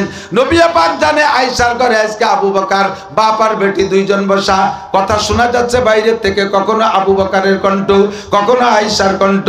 কিছুক্ষণ কথা শোনার পরে হঠাৎ করে শোনে তৃতীয় একটা কণ্ঠ আসতেছে, তৃতীয় একটা পুরুষ কণ্ঠ শোনা যায়। হুজুর সন্দেহ করলেন, পর্দার আয়াত নাযিল হয়ে গেছে মদিনায়। আবু বকর আর আয়েশা মা বাপ আর মেয়ে গল্প করে, ওর ভিতরে তৃতীয় একটা পুরুষ কণ্ঠ শোনা যায়, আর ওই পুরুষ কণ্ঠটা আমার কোনো সাহাবার কণ্ঠর মতো মনে হয় না। এই কণ্ঠটাকে হুজুর সন্দেহ করে দেখতে গেলেন, দরজার কাছে যার সাথে সাথে সঙ্গে সঙ্গে ভেগে চলে গেল। আর হুজুর লা হাওলা ওয়ালা কুওয়াতা ইল্লা বিল্লাহ পড়ে বেরিয়ে আসলেন। হুজুর যখন লা হাওলা পড়ে বেরিয়ে আসছে, সিদ্দিকা আয়েশা এবং আবু বকর দুইজনই বেরিয়ে আসছে। আবু বকর বলতেছেন, ইয়া রাসূলুল্লাহ আরাইতা শাইতানান হেনা, এখানে কি শয়তান দেখেছেন? লিমা হাল্লালতা লা হাওলা কেন পড়লেন? আয়েশা বলতেছে, ওগো আল্লাহর নবী, কেন লা হাওলা পড়লেন? আপনি লা হাওলা তো পড়েন শয়তান দেখলে। হুজুর বললেন, আবু বকর বেরিয়ে আসেন, আয়েশা থাকেন।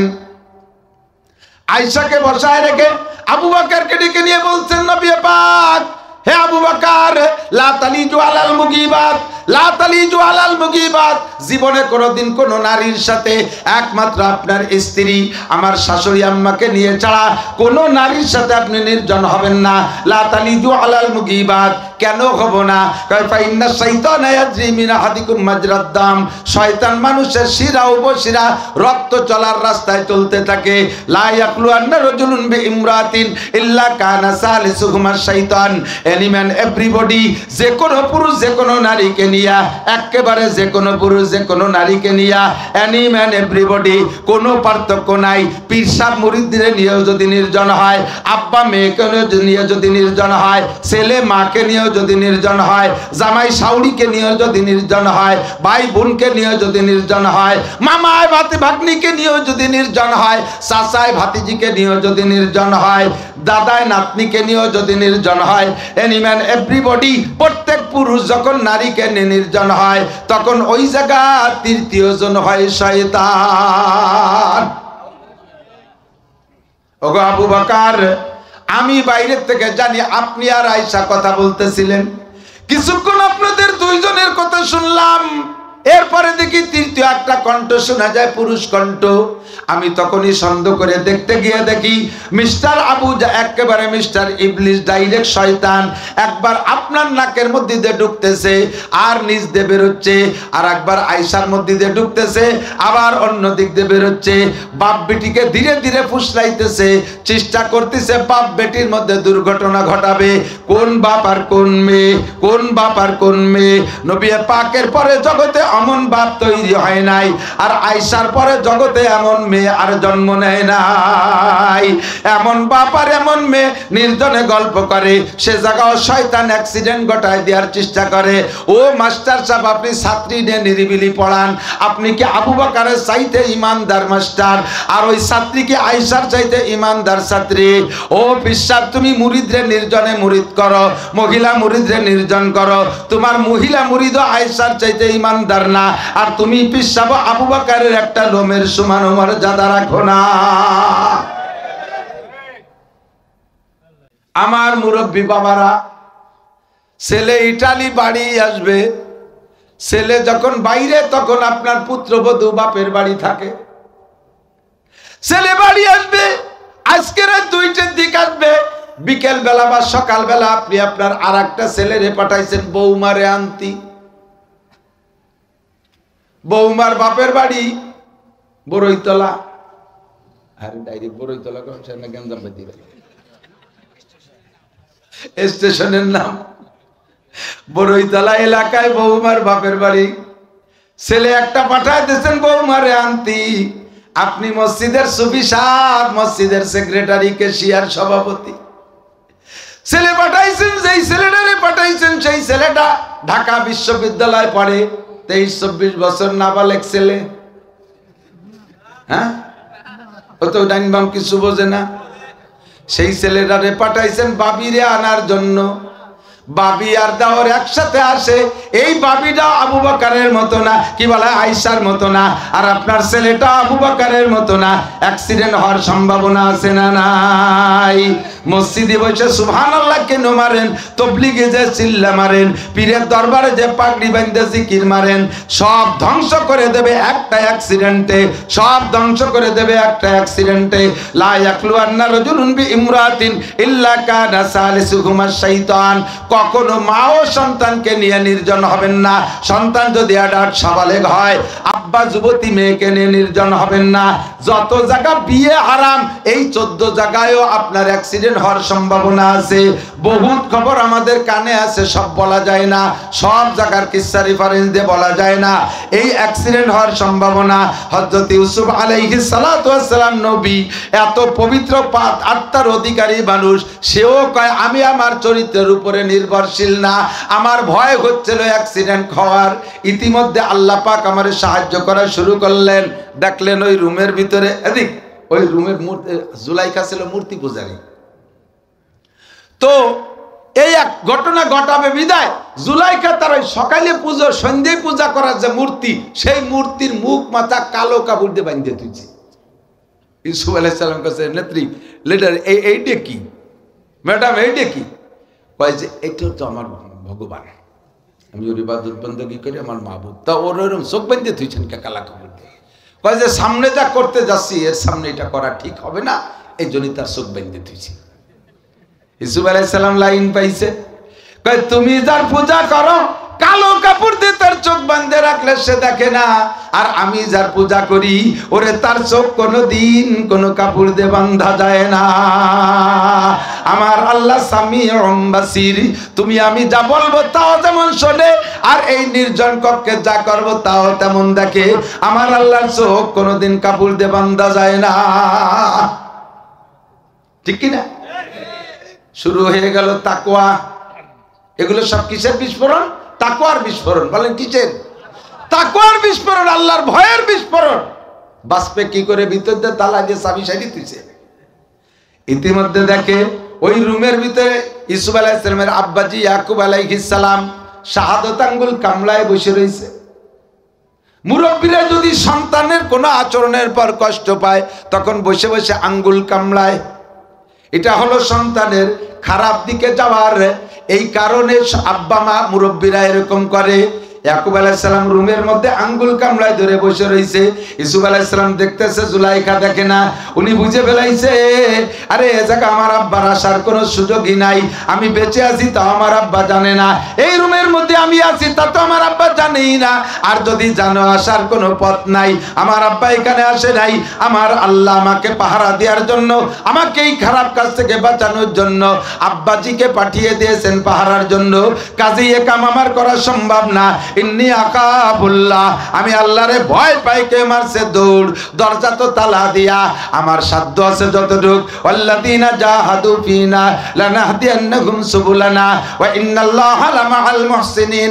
আমার চেষ্টা যতটুক আমি করি, বাকিটুক করে দেবে আমার আল্লাহ। দরজার কাছে যার সাথে সাথে তালাটা খট করে খুলে দরজা খুলে গেছে। আল্লাহ কয় ওমাইয়াত্তাকিল্লাহ ইয়াজআল লাহু মাখরাজা। উনি দেখলেন যে এক দরজা যখন খুলছে, দেখে আরেকটার কাছে যাই, পিছনে জুলাইখা তো ধাওয়াইতেই আছে। একে একে এইভাবে দৌড়াইতে দৌড়াইতে 7টা দরজা খুলে গেছে। যে আল্লাহকে ভয় পায় আল্লাহ তারে বাঁচার ব্যবস্থা করে কি করে না? কথা বলেন করে? ও যুবক, দুনিয়ার সব জায়গা থেকে বাঁচা যায়, এই জায়গা থেকে বাঁচা বড় কঠিন। এই জন্য নবী পাক বলেন 7 গুণের মানুষকে আরশে আজিমের নিচে ছায়া দিয়ে নবী আলাইহিস সালাম নিজ হাতে হাউজে কাউসার পান করাইয়া আল্লাহ পাক আরশে আজিমের নিচে বসাইয়া 500 বছর পর্যন্ত মুখে উঠে খানা খাওয়াবে।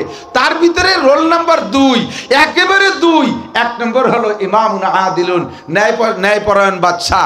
আমাদের ডক্টর ইউনূস সাহেব যদি ন্যায় বিচার করে, আমাদের প্রেসিডেন্ট যদি ন্যায় বিচার করে, নেত্রী যদি ন্যায় বিচার করে যেয়ে থাকেন, আগের নেত্রী যদি ন্যায় বিচার করেন, আমাদের এমপি মন্ত্রীরা যদি ন্যায় বিচারক হয়, আমাদের উপজেলা চেয়ারম্যান, ইউনিয়ন চেয়ারম্যান, মেম্বাররা যদি ন্যায় বিচারক হয়, আমাদের জজ, ডিসি, এসপি, ম্যাজিস্ট্রেটরা যদি ন্যায় বিচারক হয়, আমাদের হাই স্কুলের হেডমাস্টার যদি ন্যায় বিচারক হয়, আমাদের কলেজের প্রিন্সিপাল স্যার যদি ন্যায় বিচারক হয়, সমাজের মাতুব্বররা যদি ন্যায় বিচারক হয়, এরা হবে 1 নম্বর মেহমান।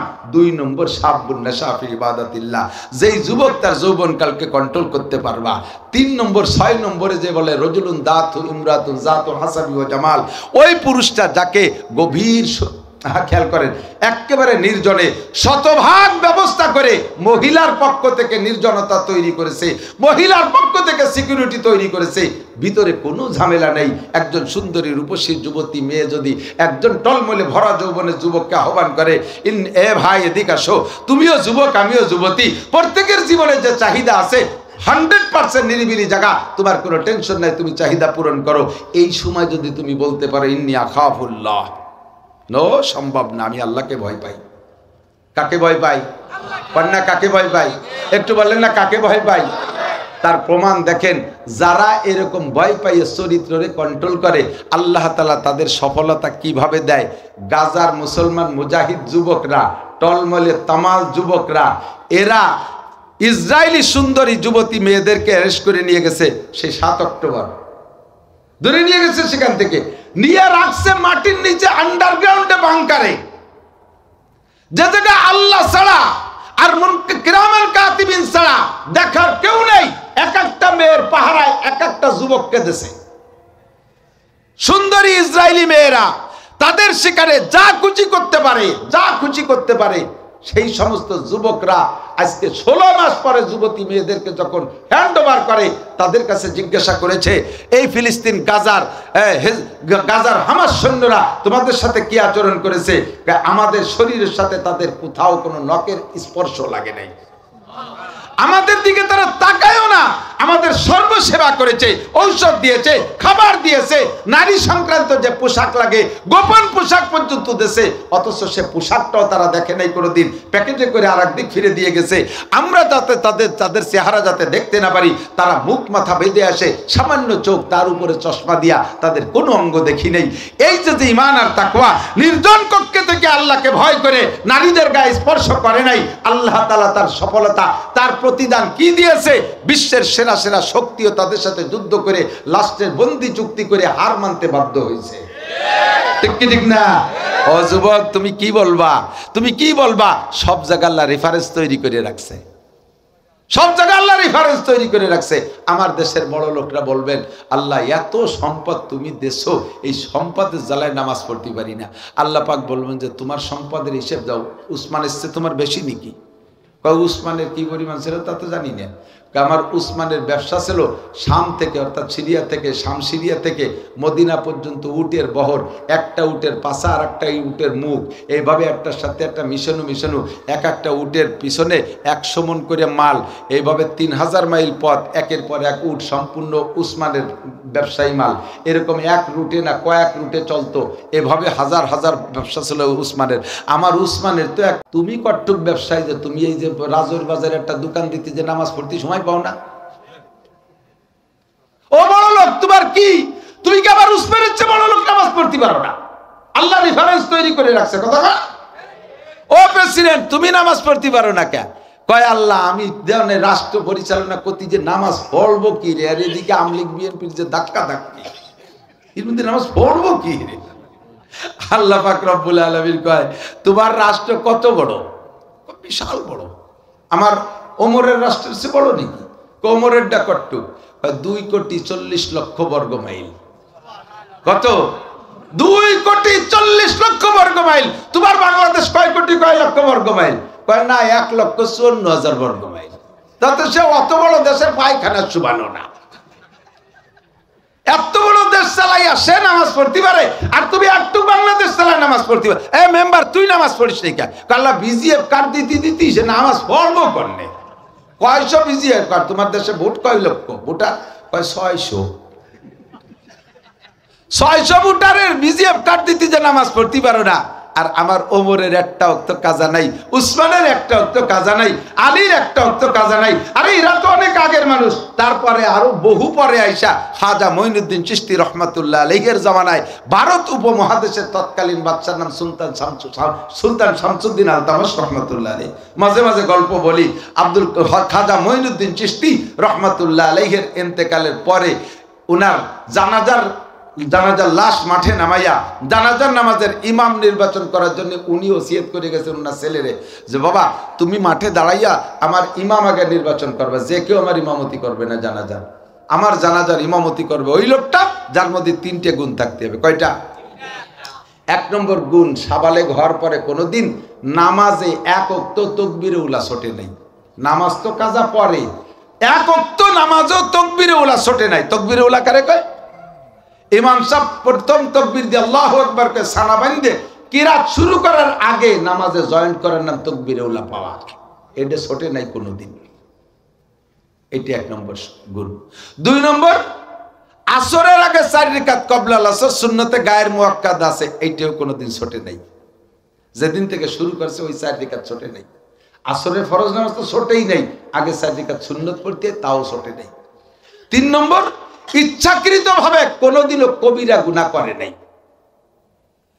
3টে গুণ। উনার জানাজা মাঠে নামাইয়া লোক কি পরিমাণ, 16 লক্ষ মানুষ উপস্থিত হয়েছে জানাজায়। উনার চেহারা থেকে একটা নূর চমকা ছিল। এই নূরের খবর পাইয়া হিন্দুরা এসে দেখতি, এই নূর দেখে 1 লক্ষ হিন্দু ওই জায়গায় দাঁড়ায় মুসলমান হয়ে গেছে। কেমন মানুষ! এনার জানাজার ইমামতি করতে হবে। দাঁড়াইয়া ছেলে ঘোষণা দিলেন, আমি আব্বার ওয়ারেস, আমার সবচেয়ে বেশি হক, কিন্তু আব্বাজি ওসিয়াত করে গেছে, ওসিয়াতের সামনে আমি টিকতে পারি নাই। ওসিয়াত হলো আমার আব্বা বলেছেন আব্বার জানাজার ইমামতি করবেন যিনি, তার এই 3টে গুণ থাকতে হবে। কে আছেন? এই গুণের মানুষ চলে আসেন। 1 নম্বর গুণ কইলে কিছু লোক রেডি হয়েছে, 2 নম্বর গুণ করলে তাতে খানিক কমে গেছে, 3 নম্বরটা করলে একজনও হয় না। একটা আছে, 2টি আছে, 3টে পড়ে না। 2বার ঘোষণা দেওয়ার পরে কোনো ইমাম আসে না। টনটুনি খরার ভিতরে মানুষ কষ্ট পাচ্ছে। উলামায়ে কিরাম বললেন, ভাই আর বললেন না, সম্ভবত ইমাম রেডি নেই। যদি ইমাম 3বার এলানের পরে ইমাম না আসে তাহলে মানুষে মনে করবে ইমাম নেই, জানা যাবে না, ছত্রভঙ্গ হয়ে যাবে। সাথে সাথে আবার মশওয়ারা হলো, নিশ্চয়ই এই যোগ্য মানুষ আছে, নইলে হুজুর এমন কড়া শর্ত দিতেন না। আর যার ভিতরে এই গুণ আছে সে লোকটা এই জায়গা থাকবে না, হতেও পারে না। অবশ্যই আছে। বলেন বলেন বলে দেন। এবার 3য়বার বললেন, ভাই আপনাদের কার ভিতরে এই 3টে গুণ আছে? মেহেরবানি করে বেরিয়ে আসেন।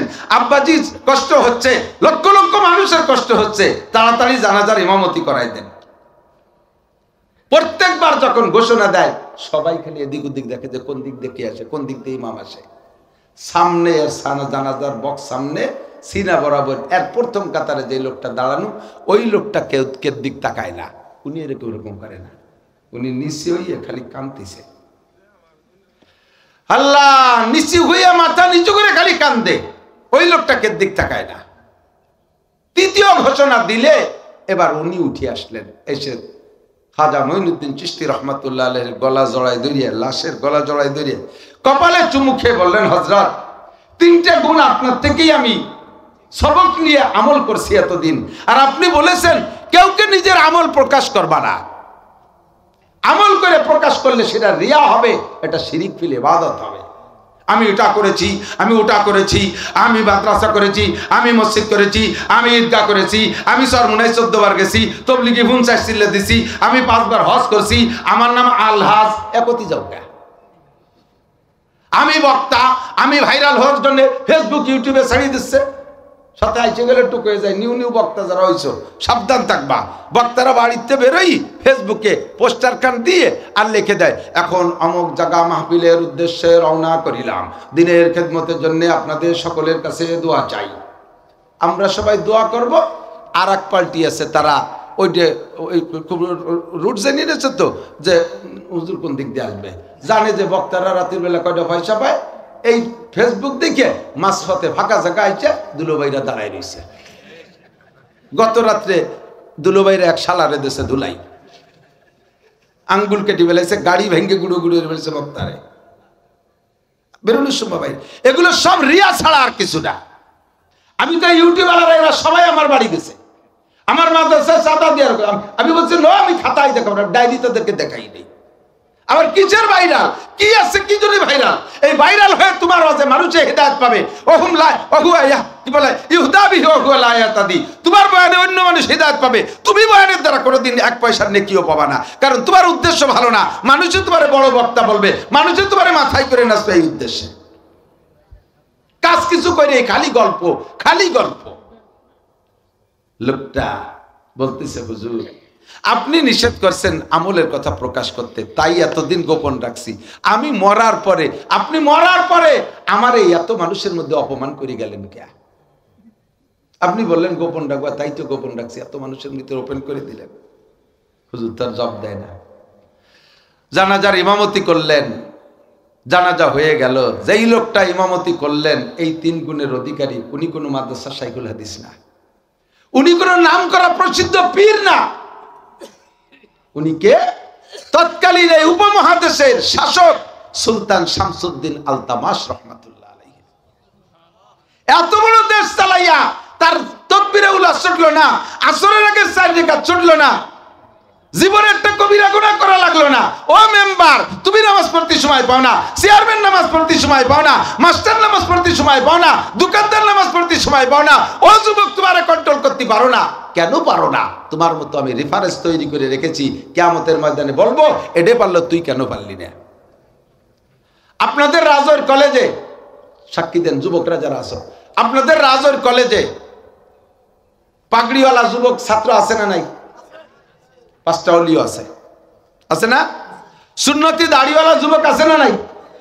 জুব্বওয়ালা যুবক কলেজ ছাত্র স্টুডেন্ট আছে না নাই? তুমি যে বলবা যে আল্লাহ এই কলেজের পরিবেশ ভালো না তাই আমি খারাপ হইছি, আল্লাহ কয় সেই কলেজে থেকে এই 5টা ভালো হলো, তোরে খারাপ করলো কিনা? কতক্ষণ জবাব দেওয়ার কায়দা আছে? আপনার এই রাজৌর বাজারে আজান হওয়ার সাথে সাথে শাটারটা নিয়ে বন্ধ করে দিয়া মসজিদে যে তাকবীরে উলায় নামাজ পড়ে এমন 2-1 ব্যবসায়ী আছে না নাই? তুমি যে বলবা আল্লাহ ব্যবসার কারণে নামাজ পড়তে পারি না, তোমার এই বাজারে একই বাজারে ব্যবসা করে ওরা পারলো, তুমি কেন পারলে না? ও মহিলা, তুমি এই ঈদের সময় বাজার করে বেড়াচ্ছ, রাজর দিয়ে ট্যাকে রেট দিয়ে অর্ধউলাঙ্গিনী হয়ে নাইছে নাইছে বাজার করে বেড়াচ্ছে, ঈদ বাজার। তুমি করলে কাকা? আল্লাহ ওই সময় ছিল সবাই ওই হতো, আল্লাহ সবাই ওই হতো। তো তোমাকে এলাকায় মৌলানা আবুল বাশারের বউ তো মহিলা, সে তো যায়নি। মৌলানা তরিকের বউ মহিলা, সে তো যায়নি। তুমি যদি সময় আর জামানার দোষ দাও, এই মহিলারা গেল না, তুমি গেলে কে? তাদের কি ঈদ হয় নাই? তারা কি পোশাক পরে নাই? আমরা পুরুষটাই নষ্টের গুরু। কষ্ট হচ্ছে, কষ্ট হচ্ছে। কি বাজে কথা করছি নাকি আবার? তাই আল্লাহ জানে, আমি তো নিজের কথা নিজে কয়ে যাচ্ছি, কি দিচ্ছি তা আল্লাহ জানে। কথা কন আল্লাহ। আমরা পুরুষটাই নষ্টের গুরু। প্রত্যেকে বউকে দিয়ে বাজার করার সুযোগ দিছি। ভালো করে মনে রাখবেন, একবার যদি মহিলারে বাজার চিনেন, বাজারে যার সুযোগ দেন, তার চয়েস মতো তারে বাজার করার সুযোগ দেন, জীবনে কোনোদিন মহিলাদেরকে আপনি কোনো বাজার করে দিয়ে খুশি করতে পারবেন না। তখন বাহিরে যাইয়া পুরুষকে দেখার একটা নেশা হয়ে গেছে তার। এরপরে যদি আপনি 10,000 টাকা দিয়ে শাড়ি একখানা নিয়ে দিয়েছেন, দেখার সুর মানে স্টাইল কি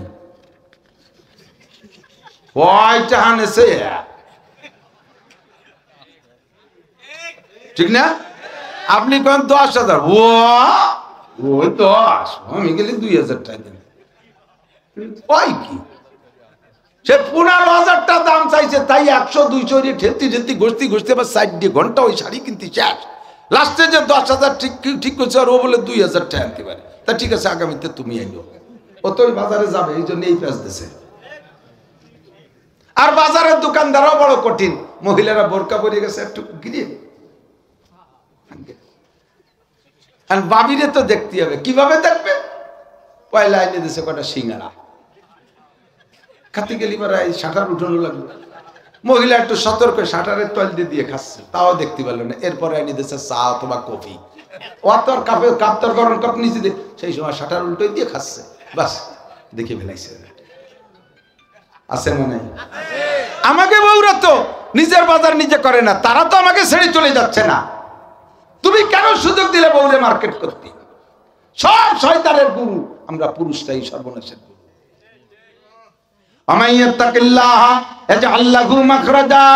যে আল্লাহকে ভয় করে আল্লাহ তাকে বাঁচার ব্যবস্থা করে দেয়। বলেন না ঠিক কি ঠিক না? আল্লাহু আকবার, আল্লাহ হেফাজত করুক। ইউসুফ নবী আলাইহিস সালাতু ওয়াস সালামকে আল্লাহ বাঁচাইছেন এই বিপদ থেকে, কিন্তু স্ত্রীর তরফদারি মানে আজিজে মিসর, মিশরের বাদশা, একটু কয়ে যায়, কষ্ট হচ্ছে নাকি? মিশরের বাদশা চালাকি করে নিজের পরিবারের একটা কেলেঙ্কারি হয়ে যায়, তো এই জন্যে বউরে বাঁচাই নিয়ে ইউসুফ আলাইহিস সালামরে জেলে আটকাই দিছে।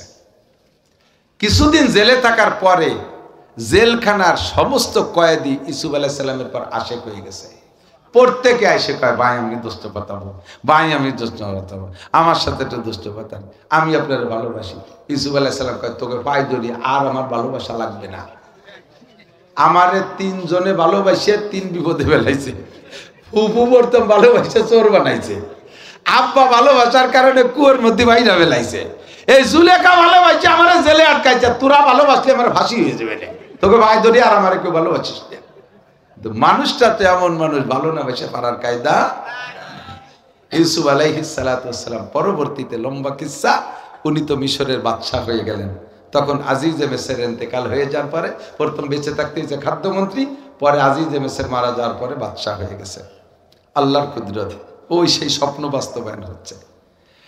এখন বাদশাহ যখন উনি হয়ে গেছে, তাহলে রাজপ্রাসাদে উনার পরিবার থাকবে, জুলাইখা তো থাকতে পারবে না।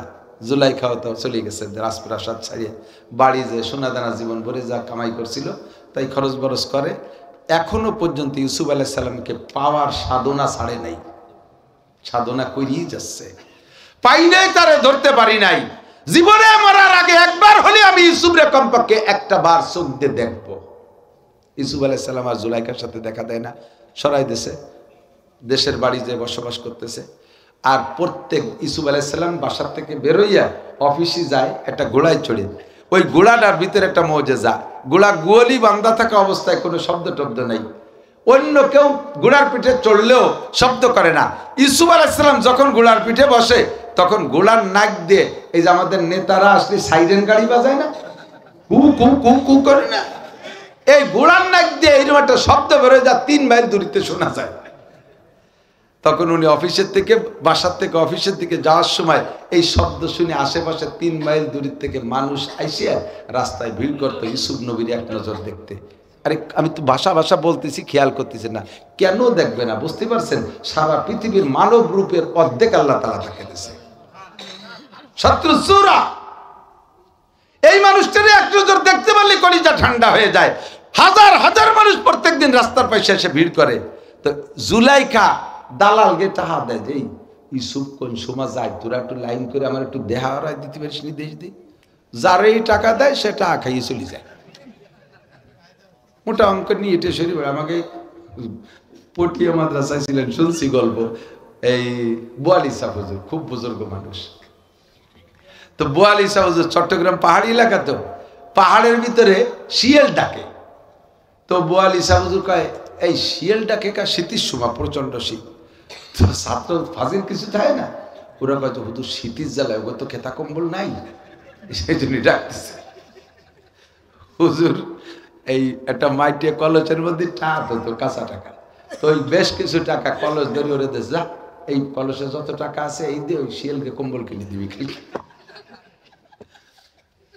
ওরা টাকা নিয়ে, কলসের টাকা নিয়ে যে ওকে তোকে কাঁদে ভেঙেছে রেখে ফেলাইছে। আর পরের রাত্রি ক্লাসে বইছে, কয় আবারও সেই টাইম মতো শিয়াল ডাকে, এই তোর শিয়ালকে কম্বল কিনে দিস নি? যে শিয়াল আজও ডাকে, কালকে ডাকলো শীতের জন্য, আজকে কম্বল দিলি আন ডাকে গেলে সেই ডাক কি কবে? এই দালালরা জুলাইকার থেকে টাকা নিয়ে ইউসুফ নবীর সাথে যোগাযোগ করায় দিয়ে আর বাহানায় কাতি জুলাইকারে ফকির বানায় ফেলাই দিচ্ছে, কিচ্ছু নেই। আর উনি দিয়েই যাচ্ছে, দেখি লাস্ট এইবার হয় নাকি, দেখি এরে টাকা দিলি পারে নাকি, সব শেষ। লাস্ট ফিনিশিং যাইয়া বাড়ি ঘর দরজা নাই, রাস্তার পাশে যেই রাস্তা দিয়ে ইউসুফ নবী যায়, ওই রাস্তার পাশে একটা সাবলা করিয়ে ওই সাবলার মধ্যে থাকে, যে আমার দেখি এখান থেকে তো যাবে, সাবলাইতে বেরোয় আমি দেখবো। তো বুড়ি হয়ে গেছে একেবারে, সে সময় চোখে নেই, চোখে কোনো পাওয়ার নেই, চোখ ওই উপরের পর্দা ঝুলিয়ে এসে চোখ অন্ধ হয়ে গেছে, কুজো হয়ে গেছে, মানে চেনার মতো কোনো আলামত নেই। জুলাইখা কি এই জুলাইখা কেউ চিনতে পারবে না। তো উনি ওই সাবলার মধ্যে থাকে, আর ওই মূর্তিটা এখনো আছে, মূর্তিরে পূজা করে প্রত্যেক দিন। ওরে কয়, ভগবান তুই একটু আজকে আমার এই ছবির সাথে দেহা রায় দে, এই পুজো টুজো করে তারে সেবা টেবা দিয়ে সুমো টুমো দিয়ে আসে, কয় যে এই ছবি এই মাত্র চলে গেল। দুঃখের জ্বালায় কান্তি চোখ নষ্ট হয়ে গেছে। লাস্টে একদিন ওই ভগবানরা ওই জায়গা বাদ দিয়ে আজকে অজু বানাইয়া সিজদায় পড়ছে, ডাইরেক্ট সরাসরি মূল আল্লাহর কাছে, আল্লাহর সাথে। রব্বুল আলামিন এরা পূজা করছি জীবনের শুরু থেকে শেষ পর্যন্ত, ও আমার এই ইউসুফের সাথে দেখা করাই দিতে পারে নাই। হে ইউসুফের রব, তুমি যদি ইউসুফের রব সত্য হও, তাহলে তোমার ইউসুফের সাথে আমাকে একটু বৃদ্ধকালে দেখা করাই দাও। সেজদা দিয়ে মোনাজাত করে টরে বেরোয় রাস্তায় আসছে, এর মধ্যে ইউসুফ আলাইহিস সালাম ওই জায়গা চলে গেছে। উনি রাস্তায় দ্বারা হাত চালিয়ে দিয়েছে, চোখে তো দেখে না, অনুমানের পর হাত চাগাইছে। আর বাদশা তার দেশের মানুষ, যেই হোক, আরো বুড়ো মানুষ, চিনতে পারে নাই জুলাইখা। তো উনি গুড়া দাঁড় করছে, দাঁড় করার পরে বলছে একটু নামবেন মহারাজ বাদশা। তো ইউসুফ আলাইহিস সালাম নামছে, নামার পরে বলছে সত্যি কি আপনি সেই ইউসুফ, যে ইউসুফ এই দেশের বাদশা, আগে খাদ্যমন্ত্রী ছিল, আজিজে মিসরের বাড়ি থাকতো, সেই ইউসুফ আপনি? উনি বলেন জি আমি সেই ইউসুফ। আপনি তো বর্তমানে নবী না? বলেন জি আমি নবী। আপনি যদি নবী হন তাহলে আপনার দোয়া আল্লাহ কবুল করে। আমি বুড়ো মানুষ, কষ্ট করে আসছি, আমি 3টে দরখাস্ত নিয়ে আসছি, মেহেরবানি করে আপনি নবী হিসেবে, এই দেশের রাজা হিসেবে, আমি আপনার প্রজা, সেই হিসেবে আমার দরখাস্ত 3টে কবুল করবেন। তো ইউসুফ আলাইহিস সালাম বলে হ্যাঁ এটা তো করবো, এটা তো আমার দায়িত্ব। তাহলে 1 নম্বর দরখাস্ত হলো, আমার এই চক্ষু দুটো অন্ধ হয়ে গেছে, আপনাকে এক নজর দেখার জন্য কত মানুষ আসছে, আমি আপনার একটু দেখবই, মনে বড় শখ, আমার চোখ তো নষ্ট হয়ে গেছে, আমার চোখ দুটো একটু দোয়া করে ভালো করে দেন। ইউসুফ আলাইহিস সালাম, জিবরাইল তো সাথে আছে, জিবরাইল কাজে আপনি দোয়া করেন, আল্লাহ কবুল করবে। ইউসুফ আলাইহিস সালাম দোয়া করছে, চোখের পাওয়ার 40 বছর বয়সের আগে যেমন থাকে তার চেয়ে ভালো হয়ে গেছে। চক্ষু নেই, এখন তাকায় দেখে ঠিকই আছে ইউসুফ, দেখাটা কমপ্লিট সহি হয়ে গেল। দেখা দেখে টেকে পরাণ ঠান্ডা হয়ে গেছে। বলে আরেকটা কি? কয় আপনি দেখছেন আপনি নবী, আপনি যা কন তাই আল্লাহ কবুল করে, আমার চোখ দিয়ে এখনই ভালো হয়ে গেল। আপনি যদি দোয়া করেন তাহলে আল্লাহ আপনার সব দোয়া কবুল করবে। আপনি একটু দোয়া করেন আল্লাহ যেন আমার 16 বছর বয়সী যুবতীর মতো যুবতী বানাই দেয়, একটু দোয়া কর। ইউসুফ আলাইহিস সালাম একটা বুড়ি মানুষ যুবতী হতে চাচ্ছে, আমি কলি যদি হয়ে যাচ্ছে তো অসুবিধা কি? আল্লাহ তুমি এই মহিলারে 16 বছরের যুবতী বানাই দাও। বলার পরে 16 বছরের যুবতী হয়ে গেছে। যুবতী যখন হয়েছে তখন ইউসুফ আলাইহিস সালামের চোখে ও বাবা একই, এখন যুবতী, এদি সেই জুলেখা, এখন অরিজিনাল জুলেখা বের হয়ে আছে। এখন উনি লজ্জিত মাথা, আল্লাহ কি হলো, কি দেখে গেল। তারপরও যেহেতু দোয়া কবুল হয়েছে খুশি, কিন্তু তাকাচ্ছে না। আপনার বলেন বলেন তাড়াতাড়ি বলেন, দ্বিতীয়টি কি ম্যাডাম তাড়াতাড়ি বলেন, 3 নম্বর প্রস্তাব কি? 3 নম্বর প্রস্তাব হলো আমাকে বিয়ে করতে হবে। এই চলে এসে জায়গা মতো। এখন ইউসুফ আলাইহিস সালাম পড়ে গেছে মহা বিপদে, কি করবে? ঘটক তো রাইবার জিবরাইল আছে সাথে, তো বলছে ভাই জিবরাইল কি কয় নিয়ে কি হবো কদি দেই। জিবরাইলকে রাখেন, আসতেছি উপরেতে ঘুরিয়ে এসে কয় মহিলাকে বাড়ি পাঠায় দেন। আল্লাহ পাক সিদ্ধান্ত নিয়ে নেছে, আল্লাহ ডিক্লেয়ার দিয়ে দিয়েছে, অনুমতি দিয়ে দিয়েছে, আপনি জুলাইখানে বাড়ি যে বিয়ে করে নেবেন। সারা জীবনের তাফসীরে জালালাইনের হাসিয়ায় লম্বা একটা লাইন, হাসিয়ার দাগের বাইর দিয়ে একটা লাইনের মধ্যে এই কথাগুলো আসছে, দেখবেন। তো ইউসুফ আলাইহিস সালাম লোক দিয়ে মহিলারে বাড়ি পাঠায় দিয়েছে, জান আমি অফিস করে আসি, বাড়ি যে কথা হবে। বাড়ি পাঠায় দিয়েছে। তো বাড়ি যাওয়ার আগে ওই সাথে যাকে দিয়ে পাঠাইছে তাকে কয় যে তোরা আমার সাথে একটু আয়, আমার একটা কাজ আছে, আমার তো ঘর হয়েছে, ওই ঘরের মধ্যে যা যা আছে ওর সাথে একটু ফয়সালা করে যাই। যাইয়ে সেই মূর্তিটারে দৌড়িয়ে, ঠ্যাং দৌড়িয়ে মাটির সাথে আসার উল্টো পাল্টা বাড়ি।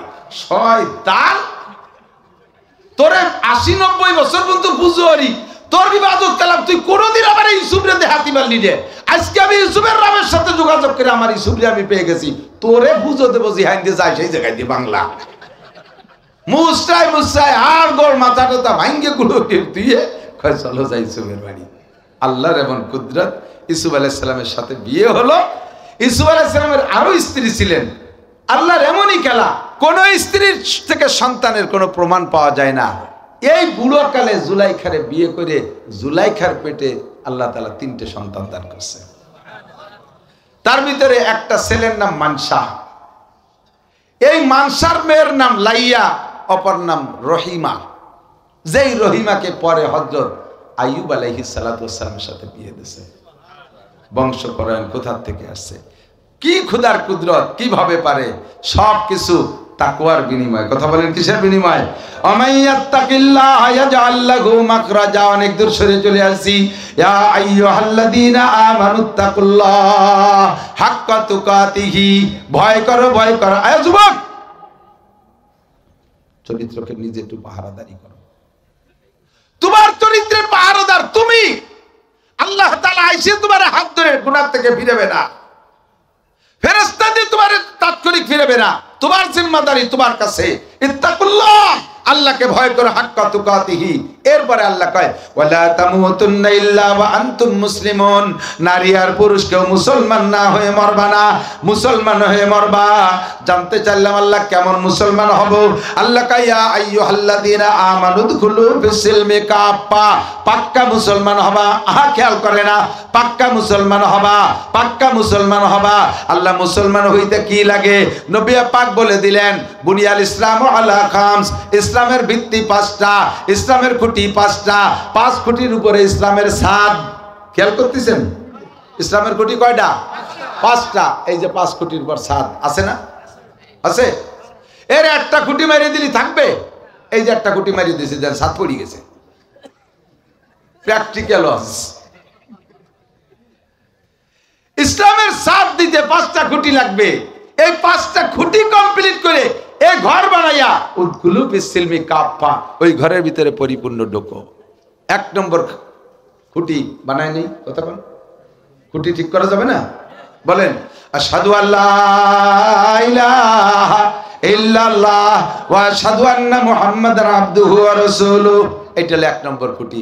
অন্তরে বিশ্বাস, মুখে ইকরার। ইকরার বিল লিসান ইজআন বিল কলব। ইকরার বিল লিসান ইজআন বিল কলব। জবানে স্বীকার করা আশহাদু আল্লা ইলাহা ইল্লাল্লাহ ওয়া আন্না মুহাম্মাদান আবদুহু ওয়া রাসূলুহু। এটাকে অন্তরে বিশ্বাস করা। আর আমি সাক্ষ্য দিতেছি আল্লাহ ছাড়া কোনো মাবুদ নাই। আমি আরো সাক্ষ্য দিতেছি মুহাম্মদুর রাসূলুল্লাহ আল্লাহর বান্দা ও রাসূল। বিশ্বাস হয় আপনাদের? হয় হয়। বাস মাশাআল্লাহ, খুঁটি একটা ঠিক হয়ে গেছে। আর 4টে খুঁটি, ইসলামের 5 খুঁটি। 1 নম্বরে 4টের 1 নম্বর হলো ইকামিস সালাহ, নামাজ কায়েম করেন। নামাজ কায়েম। কায়েম নুরেন না। মাঝে মাঝে তো বলি ওয়াজের সিস্টেম হলো গাই দোয়ানোর মতো। গাই দোয়াতে যাইয়ে বান্দরে টান দিলে দুধ বেরোয় না, শুরু দিয়ে খানি ফানাতে হয়। বাসুদ্ধে ফানাতে হয় না, পানানো হয়ে গেলে শেষে দোয়াতে হয়। দোয়ানোর সময় যদি বালতি সরাই নিয়ে যায় দুধ যাবে নাকি বাড়ি? তো ওয়াজেও সেরকম, শুরু দিয়ে পানায় টানায় গুছায় এনে শেষে এনে দোয়াতে হয়। এখন দোয়ানোর সময় কাছায় গেছে, এই সময় যদি বালতি নিয়ে বাড়ি চলে যান তাহলে দুধ বাড়ি যাবে না। এখন বালতিটারে টাইট করে ধরে রাখতে হবে। ইসলামের খুঁটি 5টা। 1 নম্বর খুঁটি কলেমায়ে শাহাদাত। 2 নম্বর খুঁটি ইকামিস সালাহ, নামাজ কায়েম করা। বলেন নামাজ কায়েম করা। কোরআন শরীফের কথা যদি বলি, আমরা কোরআন পড়ি। কোরআন কি করি? কোরআন পড়ি। রোজা রাখি। রোজা পড়ি? রোজা হজ করি না হজ পড়ি? যাকাত দেই না যাকাত পড়ি? প্রত্যেকের আলাদা আলাদা নাম আছে না? নামাজ পড়ি। নামাজ পড়ার আরবি হলো করা ইয়াকরাউ কিরাআতান, মানে পড়া। কুরআন শরীফে কোন জায়গা আল্লাহ তাআলা বলেন নাই ইকরাউস সালাহ, নামাজ পড়ো, এ কথা আসে নাই। যত জায়গা আছে আকিমুস সালাত ওয়া ইউকিমুনাস সালাত ওয়া তুকিমুস সালাত, ইকামতের থেকে নামাজ কায়েম করা, তাতে বোঝা যায় যে নামাজ পড়ার জিনিস না, নামাজ হলো কায়েম করার জিনিস। কায়েম মানে প্রতিষ্ঠিত করা, না কায়েম মানে বাস্তবায়ন করা। এখন জানতে চাই তাহলে নামাজের বাস্তবায়ন কি, এটা বুঝতে হবে না? নামাজের বাস্তবায়ন, খেয়াল খেয়াল খেয়াল, নামাজের বাস্তবায়ন আমার মামুন্ডা, নামাজের বাস্তবায়ন হলো নামাজিকে শারীরিকভাবে 6টা অঙ্গরে কন্ট্রোল করে দেয়। কয়টা? 6টা। মানুষ গুনাহ করে 6টা অঙ্গ দিয়ে। 1 নম্বরে চোখ, খেয়াল করে না? 1 নম্বরে। 2 নম্বরে পাও, পা। 3 নম্বরে কান, 4 নম্বরে জবান, 5 নম্বরে 2টা হাত, 6 নম্বরে শরমগা লজ্জাস্থান। এই 6টা অঙ্গ যে মানুষ অন্যায় করে। 1 নম্বরে চোখ দিয়ে দেখে, চোখ হলো রাহবার, হ্যাঁ, গাইড, পথ প্রদর্শক। ইনি নিয়ে যায়, সুন্দর একটা মাইয়া দেখছে চোখে, উনি এবার চোখের লাইক হয়েছে, উনি পথ দেখাইছে। এবার এই চাকা, পা হলো চাকা, ইনি নিয়ে যায় ওই জায়গা। এরপরে কথা কানে শোনে, মিষ্টি মিষ্টি কথা মুখ দিয়ে বলে, এরপরে হাতের আমল, এরপরে শরমগার আমল, ঠিক না? এই 6টা অঙ্গ যেদিকে তাকাবেন সেদিকে এই 6টারে আপনি এভাবে মিল করতে পারবেন। মদের ও জায়গা চোখে পছন্দ করে, পায়ে হাঁটে যায়, মুখে কানে কানে কানে মদ সম্পর্কে আলোচনা শোনে, মুখ দিয়ে কথা বলে, 4 নম্বর 5 নম্বরে হাত দিয়ে ধরে, 6 নম্বরে এরপরে আমল করে, এরপরে মদের অ্যাকশন যা আছে তাই শরমগাদি করে। যেদিকে তাকাবেন কোনোটা করতে 6টা লাগে, কোনোটা করতে 4টে লাগে, কোনোটা করতে 3টে লাগে। এই 6 অঙ্গ মানুষকে ধ্বংস করে। আর আল্লাহ পাক বলেন নামাজকে কায়েম করা মানে এই 6টা অঙ্গকে যদি নামাজে কি বলা হয় অন্যায় থেকে ফিরাতে পারে, তার নাম হলো নামাজ কায়েম করা। এজন্য ইন্নাস সালাতা তানহা আনিল ফাহশাই ওয়াল মুনকার, নামাজে নামাজিকে সব অন্যায় থেকে ফিরায়, চোখের গুনাহ থেকে ফিরায়, কানের গুনাহ থেকে ফিরায়, মুখের গুনাহ থেকে ফিরায়, হাতের গুনাহ থেকে ফিরায়, পায়ের গুনাহ থেকে ফিরায়, শরমগার গুনাহ থেকে ফিরায়। ও দোস্ত, এই নামাজকে এইভাবে যদি নামাজের দ্বারা 6টা অঙ্গরে যদি কন্ট্রোল করতে পারেন, তাহলে বুঝবেন আপনার মধ্যে নামাজ কায়েম হইছে। আর আল্লাহ পাক রব্বুল আলামিন বলেন ওয়া ইউকিমুনাস সালাহ উতলু মা উহিয়া ইলাইকা মিনাল কিতাবে ওয়া আকিমিস সালাহ ইন্নাস সালাতা তানহা আনিল ফাহশাই ওয়াল মুনকার ওয়া লা যিকরুল্লাহি আকবার। কোরআনে কারীম তিলাওয়াত করো আর নামাজকে কায়েম করো, চোখের মধ্যে নামাজ কায়েম করো। নামাজ পড়েন আবার চোখ দিয়ে একটু ফেসবুক, টেলিভিশন, ইউটিউব দেখতে চায়, চোখের খুব স্বাদ হয়, চোখের খুব স্বাদ হয় পরের সুন্দরী মেয়ে দেখতে, চোখের খুব স্বাদ হয় ফেসবুক ইউটিউবের ল্যাংটা ছবি দেখতে, চোখের খুব স্বাদ হয় টেলিভিশন দেখতে। আবার নামাজও পড়েন, বুঝবেন যে নামাজ পড়া হচ্ছে, এখনো কায়েম হচ্ছে না চোখের মধ্যে। কিছুদিন পড়তে পড়তে হঠাৎ মনে পড়ো, ওরে আল্লাহ, সেদিন দি হুজুর কলো আলাম নাজি আল্লাহু আইনাইন ওয়া লিসান ওয়া শাফাতাইন, এই চোখ দুটো তো আমার আল্লাহ দেশে, আমার আব্বা মা দেয় নাই, আমি নিজেও বানাই নাই। চোখের মালিক যে, আমি যদি তার মতের খিলাফ চোখ ব্যবহার করি, চক্ষু দুটো সে অন্ধ করে দিতে পারে কি পারে না? এই নামাজ পড়তে পড়তে হঠাৎ ভয় ঢুকছে, এবার চোখরে কন্ট্রোল করছে। ও চোখ, তোমার যত চাহিদা হোক, জীবনে আর ফেসবুকের ল্যাংটা ছবি তোমার দেখতে দিচ্ছি না, তোরে আর টেলিভিশন দেখতে দিচ্ছি না, পরের মেয়ের দিক তোরে নজর উঠতে দেবো না, বাবির দিক তোরে চোখ উঠতে দেবো না। চোখটা ঠিয়াই ফেলাইছেন, বুঝবেন যে এখন অন্য অঙ্গ ঠিক হয়নি, কিন্তু চোখ কন্ট্রোল হয়ে গেছে, নামাজ চোখের মধ্যে কায়েম হয়েছে। কিন্তু জিহ্বের স্বভাব ভালো না, ও সুদে টাকা খায়, ঘুষে টাকা খায়, বিড়ি খায়, মদ খায়, গাঁজা খায়, ইয়াবা খায়, বিড়ি খায়, সিগারেট খায়, হুক্কা খায়, যা পায় তাই খায়, হারাম খায়, হালাল খায়, কোনো ফুটা মাছা নাই। রাস্তায় একটা বড়ই ভেলানো হয়েছে, তা ধরে জিব্বে দিয়ে কসকসায় চাবাতি যায়, আবার নামাজ পড়ে। বোঝা গেল চোখের ভিতরে ঠিক হয়েছে, কিন্তু জিহ্বে এখনো কন্ট্রোল হয় নাই। হঠাৎ একদিন মনে পড়ছে, আল্লাহ তো কইছে আলাম নাজি আল্লাহু আইনাইন ওয়া লিসানা ওয়া শাফাতাইন, তোর ঠোঁট আর জিহ্বাকে আমি দেই নাই, অন্যায়ভাবে ব্যবহার করবি, ঠোঁটটা রিটারে ছিঁড়ে ফেলাই দেবো, জিহ্বাটা রিটারে ছিঁড়ে ফেলাই দেবো। ভিতরে জিহ্বে থাকা অবস্থায় কথা বলতে পারবি না, মরার 10 বছর আগে প্যারালাইজ আনবি, কথা কইতে পারবি না। কথা কন, এই ভয়ে জিব্বের কয় জিব্বে মরে গেলি আর তোরে হারাম খাতে দিচ্ছি না। আর ওই চার দোকানে বসে বসে হুজুরকে নামে গিবত করবি, গিবত শিকায়ত করবি, তোরে আর দিচ্ছি না, জিব্বে তোরে আমি সাইজ করে দেবো। বাস, জিব্বে কন্ট্রোল হয়ে গেছে, নামাজ জিব্বের মধ্যে কায়েম। কিন্তু কান রে ফিরেতে পারতেছে না, খালি বাউল গান, ফাউল গান, জারি গান, যাত্রা গান, কড়সা গান, গুণযাত্রা, গাজীর গীত, তারপর ওই বাবার গান, খাজার গান, এই আওয়াজ আবা গিবত শিকায়ত, এইগুলো শুনতে বাড়ি তৃপ্তি পায়। এবার কান রে কইলাম যে ও কান, কিয়ামতের ময়দানে মুখ বন্ধ করে দেবে, তোর কিন্তু সাক্ষী দেওয়া লাগবে, সেই দিন বুঝবি। কান তো আমার পক্ষে সাক্ষী দেওয়া না, বিপক্ষে। তোরে এই জন্য আমি কোনো কিছু শুনতে দিচ্ছি রে, বয়রা বানায় ছেড়ে দেবো, তোরে দিয়ে শুনবো ওয়াজ, তোরে দিয়ে শুনবো গজল, তোরে দিয়ে শুনবো তবলিগের ওয়াজ, মসজিদের বয়ান, কুরআন তিলাওয়াত শুনবো, তোরে আর গান শুনতে দিচ্ছি না। কান ঠিক হয়ে গেছে, নামাজ কানের মধ্যে কায়েম হয়ে গেছে। কিন্তু হাতের স্বভাব ভালো না, কেউরে দেখলি সল থাবড় একটা দিতে মনে চায়, সুযোগ পাইলে পরের মেয়ের গায়ে হাত দিতে মনে চায়, ইত্যাদি ইত্যাদি অন্যায় হাতের যা আছে, সুদে টাকা ঘুষে টাকা ধরতে মনে চায়, এই টাকা খালি গুনতি মনে চায়। আত্রে কইলাম কি ওয়াদ, আল্লাহ নিজেই কইছে আল-ইয়াউমা নাখতিমু আলা আফওয়াহিহিম ওয়া তুকাল্লিমুনা আইদিহিম ওয়া তাশহাদু আরজুলুহুম, হাতে আর পায়ে বলে আমার এগেনস্টে সাক্ষী দেবে, কাজে হাত আর পারে ইচ্ছে মতো কিছু করতে দেবে না, হাতরে কন্ট্রোল করে ফেলাইছেন। নামাজ কায়েম হয়ে গেছে হাতের মধ্যে, কিন্তু শরমগার সাথে মোটে পারতেছেন, সুযোগ পালিও অন্যায় করে ফেলাই দেয়, সুযোগ পালিয়ে অ্যাক্সিডেন্ট করে ফেলায়। কিছুদিন পর কো শরমগা তোমারও বিপদ আছে, আমি শুনছি হুজুরকে কাছ থেকে, তোমার খবর আছে, কাজেই তোমারে আর অন্যায় করতে দেব না। আর তুমি যদি কন্ট্রোল থাকো নবী তোমার জান্নাতের জামিন হয়ে যাবে, আর অন্যায় করতে দেবো না। কিন্তু পাও দুইয়ের সাথে পারতেছেন না, খালি ঠেলে চার দোকানে নিয়ে যায়, খালি ঠেলে চার দোকানে নিয়ে যায়। ওই জায়গা বসে যত ভাও দরবার করতে হয় এ চাকারের মধ্যে কন্ট্রোল করতে পারতেছেন না। এরপরে কইলে চাকা তুই যেন হাঁটবি, তোরে আর অধিকারটি দেবো না, হয় সরমুনায় যাবি, নইলে তবলিগে যাবি, নইলে মসজিদে যাবি, নইলে মাদ্রাসায় যাবি, ভালো জায়গা পারলি যাবি, নাহলে ভেঙ্গি চুরি তলারিও জায়গায় বসাই থবো। পাউরে সাইজ করে ফেলাইছেন, বুঝবেন যে নামাজ কায়েম হয়ে গেছেন, পায়ের মধ্যে স্বয়ংগ কন্ট্রোল হয়ে গেছে, আপনার জন্য জান্নাতের 8টা দরজা খোলা হয়ে যাবে। কোন সুবহানাল্লাহ। 3 নম্বর আর বাড়তি পারতেছি না কি রে তো সমাজ করছে, তুমি আর কি রয়েছে হইতে পারে না আরে। ইসলামের খুঁটি কয়টা? 2টা তো কইছি। 3 নম্বরে রমজানের রোজা রাখবেন তো? রোজা রাখবেন? রোজা রাখবেন। রোজার সাথে নামাজ, 5 ওয়াক্ত নামাজ এবং তারাবির নামাজ। রাজি আছেন? আল্লাহ তাআলা তৌফিক দিক। 6 নম্বরে যাকাত, রমজান 5 নম্বর। 4 নম্বরে যাকাত। যাকাতটা রমজান মাসে দিতে পারলে ভালো হয়, নাকি বেশি হয়, এই জন্য যাকাতটা পাই টু পাই আদায় করে দেবেন। 5 নম্বরে যদি আল্লাহ তাআলা তৌফিক দেয় হজ করব, ঠিক আছে না? আল্লাহ তৌফিক দিলে হজ করব, ভাষাগত ত্রুটি বিচ্যুতি মার্জন। ও তারাবি, তারাবি তো 8 রাকাত। হ্যাঁ 8 রাকাত না? তাই যে তারাবি 8 রাকাত হলে দূর দূরে পিছন দিয়ে বেরোয় যান কে? কয় যে আমরা সৌদি আরব দেখে আইছি। সৌদি আরব তোমার ওই দেখতে পাঠাইছি না, সৌদি আরব পাঠাইছি। ছাগল গরু উর্দুম্বা ভেড়া ঘোড়া গাদা সরাই কটা আইনে রাজের বাজারে একটা দোকান দিয়ে ব্যবসায়ী 2 হয়েছে কামা। তুমি 8 রাকাত তারাবি আনতে গেছো কে?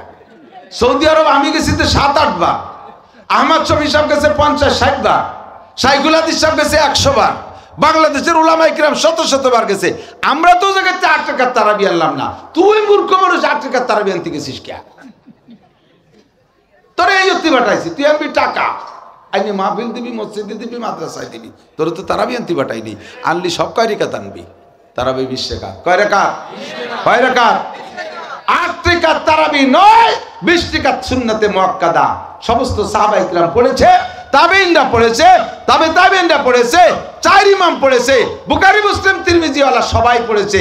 8 রাকাত তারাবি কোনো বড়রা পড়ে নাই। 1200 বছরের ভিতরে পৃথিবীতে কেউ 8 রাকাত তারাবি পড়ে নাই। যদি 8 রাকাত তারাবি প্রচলন দেন, তাহলে বাকি 12 রাকাতের হিসাব যদি কিয়ামতে নবী চায়, ওই 12 রাকাত গুছাই রেখেন কোনটাই দিয়ে, ওই জায়গা গুছাই রেখেন। অত তার কই পারতেছি না। আমাদের মাযহাব যেটা, আমরা মাযহাব তাহতা সুররা, নাভির নিচে হাত বান্ধা, কানে একবার হাত দেওয়া, পাও 2 পার মাঝখানে সর্বনিম্ন 4 আঙ্গুল, সর্বোচ্চ আধা হাত এতটুকু ফাঁকা করে 2 পা বরাবর করে দাঁড়ানো, নাভির নিচে ছানা বান্ধা, আমিন আসতে বলা। ইমামের পিছনে সূরা কিরাত, ফাতিহাটাতে কিচ্ছু পড়া যাবে না। ইমামের পিছনে নামাজ পড়লে চুপ করে শুনতে হবে। 12 রাকাত না তারাবি, 8 রাকাত না, 20 রাকাত তারাবির নামাজ। জানাজার নামাজের মধ্যে সূরা ফাতিহা পড়া লাগবে না, ও জায়গায় দোয়া ও জায়গায় পড়তে হবে। এই 4 ভাষটা 6-8টা মাসলা নিয়ে ঝামেলা বাঁধায়। আমরা এই কটার পর যেভাবে আমল করে আসতেছি, শত দলিল আছে, আমরা এই দলিলের পরই অটল থাকবো। রাজি আছেন ইনশাআল্লাহ? আল্লাহুম্মা সাল্লি আলা মুহাম্মদ। দোয়া করবেন। সুবহানাল্লাহি ওয়া বিহামদিহি, সুবহানাল্লাহিল আযীম, সুবহানাকাল্লাহুম্মা ওয়া বিহামদিকা, আশহাদু আল্লা ইলাহা ইল্লা আনতা, আস্তাগফিরুকা ওয়া আতুবু ইলাইক। কি হইছে? বুঝি নাই কি হইছে? কি শুরু হচ্ছে তাই বুঝতে পারলাম।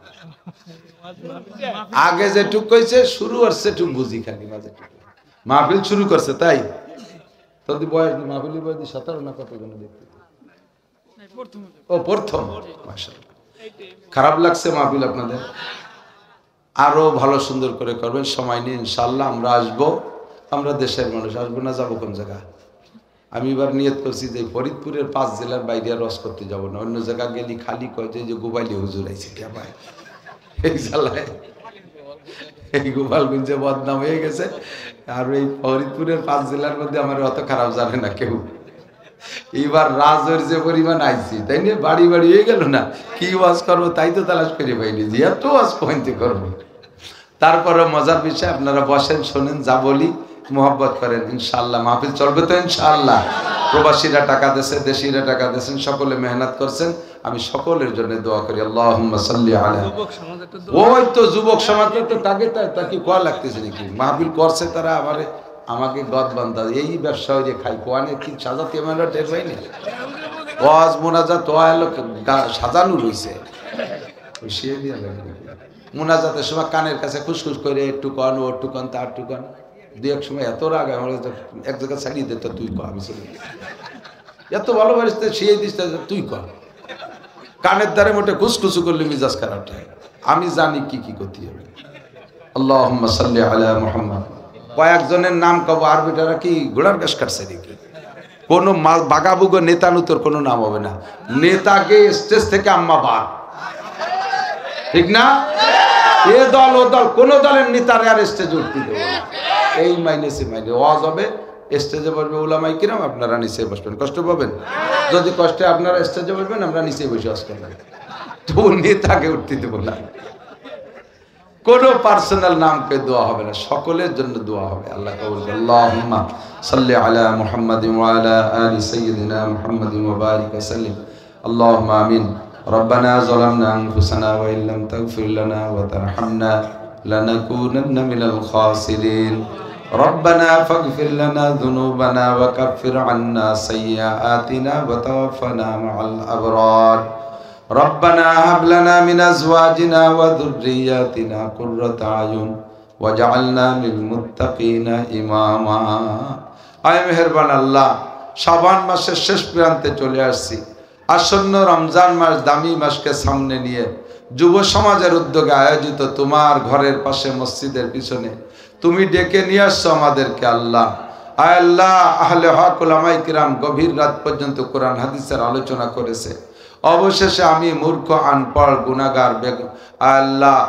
বেআক্কেল বেইলম মানুষ আল্লাহ তোমার নেককার বান্দা বান্দীদের সাথে নিয়ে শাহী দরবারে ভিক্ষার দোকানে হাত তুলেছি আমাদের জীবনের সব গুনাহ তুমি এক্ষুনি মাফ করে দাও আয় আল্লাহ যত গুনার আলোচনা এখানে করেছি এই গুনাহগুলো আমরা করে থাকি মাঝে মাঝে তওবাও করি নফসর শয়তানের কাছে হেরে যাই আয় আল্লাহ আবার গুনাহ হয়ে যায় আজকে তুমি শেষবারের মতো ক্ষমা করে দাও আয় আল্লাহ অবশ্যই আমাদেরকে ক্ষমা করে দাও তুমি ডেকে আনছো এই জায়গা আমাদেরকে খালি হাতে অপমান করে ফিরাই দিও না আল্লাহ আমাদের হাত দুটো নেকি দ্বারা ভরপুর করে দাও আয় আল্লাহ ইসলামী শরিয়াতের সকল বিধিবিধানগুলো পরিপূর্ণ আমল করার তৌফিক দান করো আমাদের আব্বা মা দাদা দাদি নানা নানি শ্বশুর শাশুড়ি আত্মীয় স্বজন পাড়া প্রতিবেশী বন্ধু বান্ধব উস্তাদ শাগরেদ পীর মুর্শিদ ছাত্র ছাত্রভাই কর্মজীবনের বন্ধু সাথী যারা বনে জঙ্গলে কবরে শুয়ে আছে সকলের পক্ষ থেকে ক্ষমা চাই তুমি মাফ করে দাও সকলের কবর আযাব তুমি এক্ষুনি বন্ধ করে দাও এই এলাকায় যত মরহুম মুর্দাগান কবরে শুয়ে আছে সবাইকে মাফ করে দাও আমরা যারা বেঁচে আছি আমাদের জান মাল ইজ্জত আবরু হেফাজত করো ঈমান ও ইসলামের সাথে বেঁচে থাকার তৌফিক দান করো পরিপূর্ণ সুস্থতার সাথে ইজ্জতের সাথে প্রশস্ত হালাল রিজিকের সাথে আল্লাহ লম্বা হায়াতে তয়বা দান করো অসুস্থ অবস্থায় হাসপাতালের বেডে ঘরের বিছানায় ফেলে রেখো না আল্লাহ আয় মেহেরবান আল্লাহ শরীয়তের সব বিধান পরিপূর্ণ পালন করে পাক্কা মুসলমান হয়ে দুনিয়া থেকে যার তৌফিক দান করো আয় আল্লাহ মাহফিলের ইন্তজাম করেছে যারা মুরব্বীরা আছে সেক্রেটারি সাহেব ক্যাশিয়ার সাহেব আছে ইমাম সাহেব আছে আল্লাহ যুব সমাজ প্রচুর পরিশ্রম করেছে আয় আল্লাহ তারা টাকা দিয়ে পয়সা দিয়ে সাহায্য করেছে প্রবাসী যুবকরা বিদেশ থেকে টাকা পয়সা দিয়েছে সকলের মেহনত পরিশ্রমকে তুমি কবুল করে নাও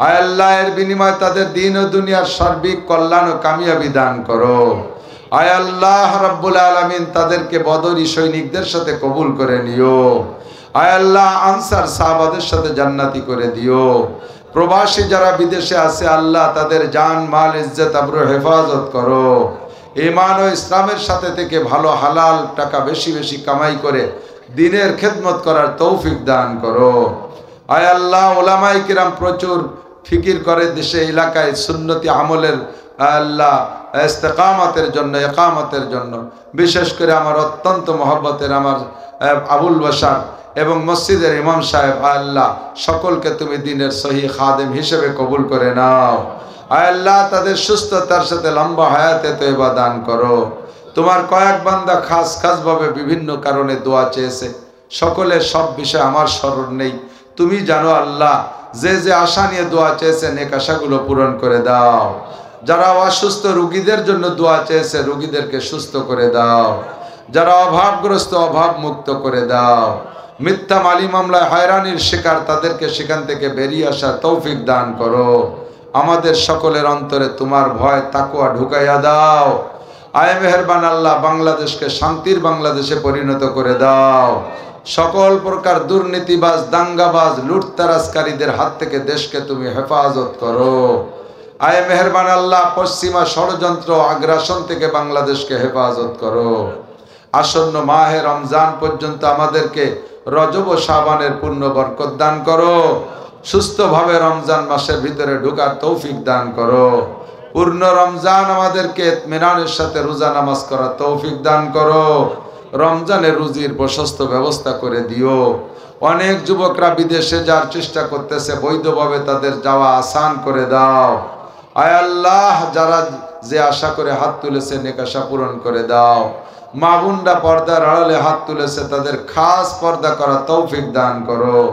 শরীয়তের সব বিধিবিধান মেনে চলার তৌফিক দান করো। রোজা নামাজ সঠিকভাবে পালন করার তৌফিক দান করো।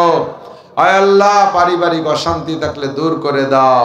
স্বামী স্ত্রী মিল মোহাব্বত পয়দা করে দাও। আমাদের সন্তানদেরকে যোগ্য বিজ্ঞ শিক্ষিত বানায় দাও।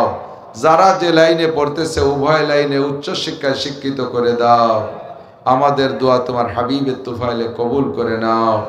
সাল্লাল্লাহু তাআলা আলা খায়রি খালকিহি মুহাম্মাদিন ওয়া আলিহি ওয়া আসহাবিহি আজমাইন বিরহমাতিকা ইয়া আরহামার রাহিমিন।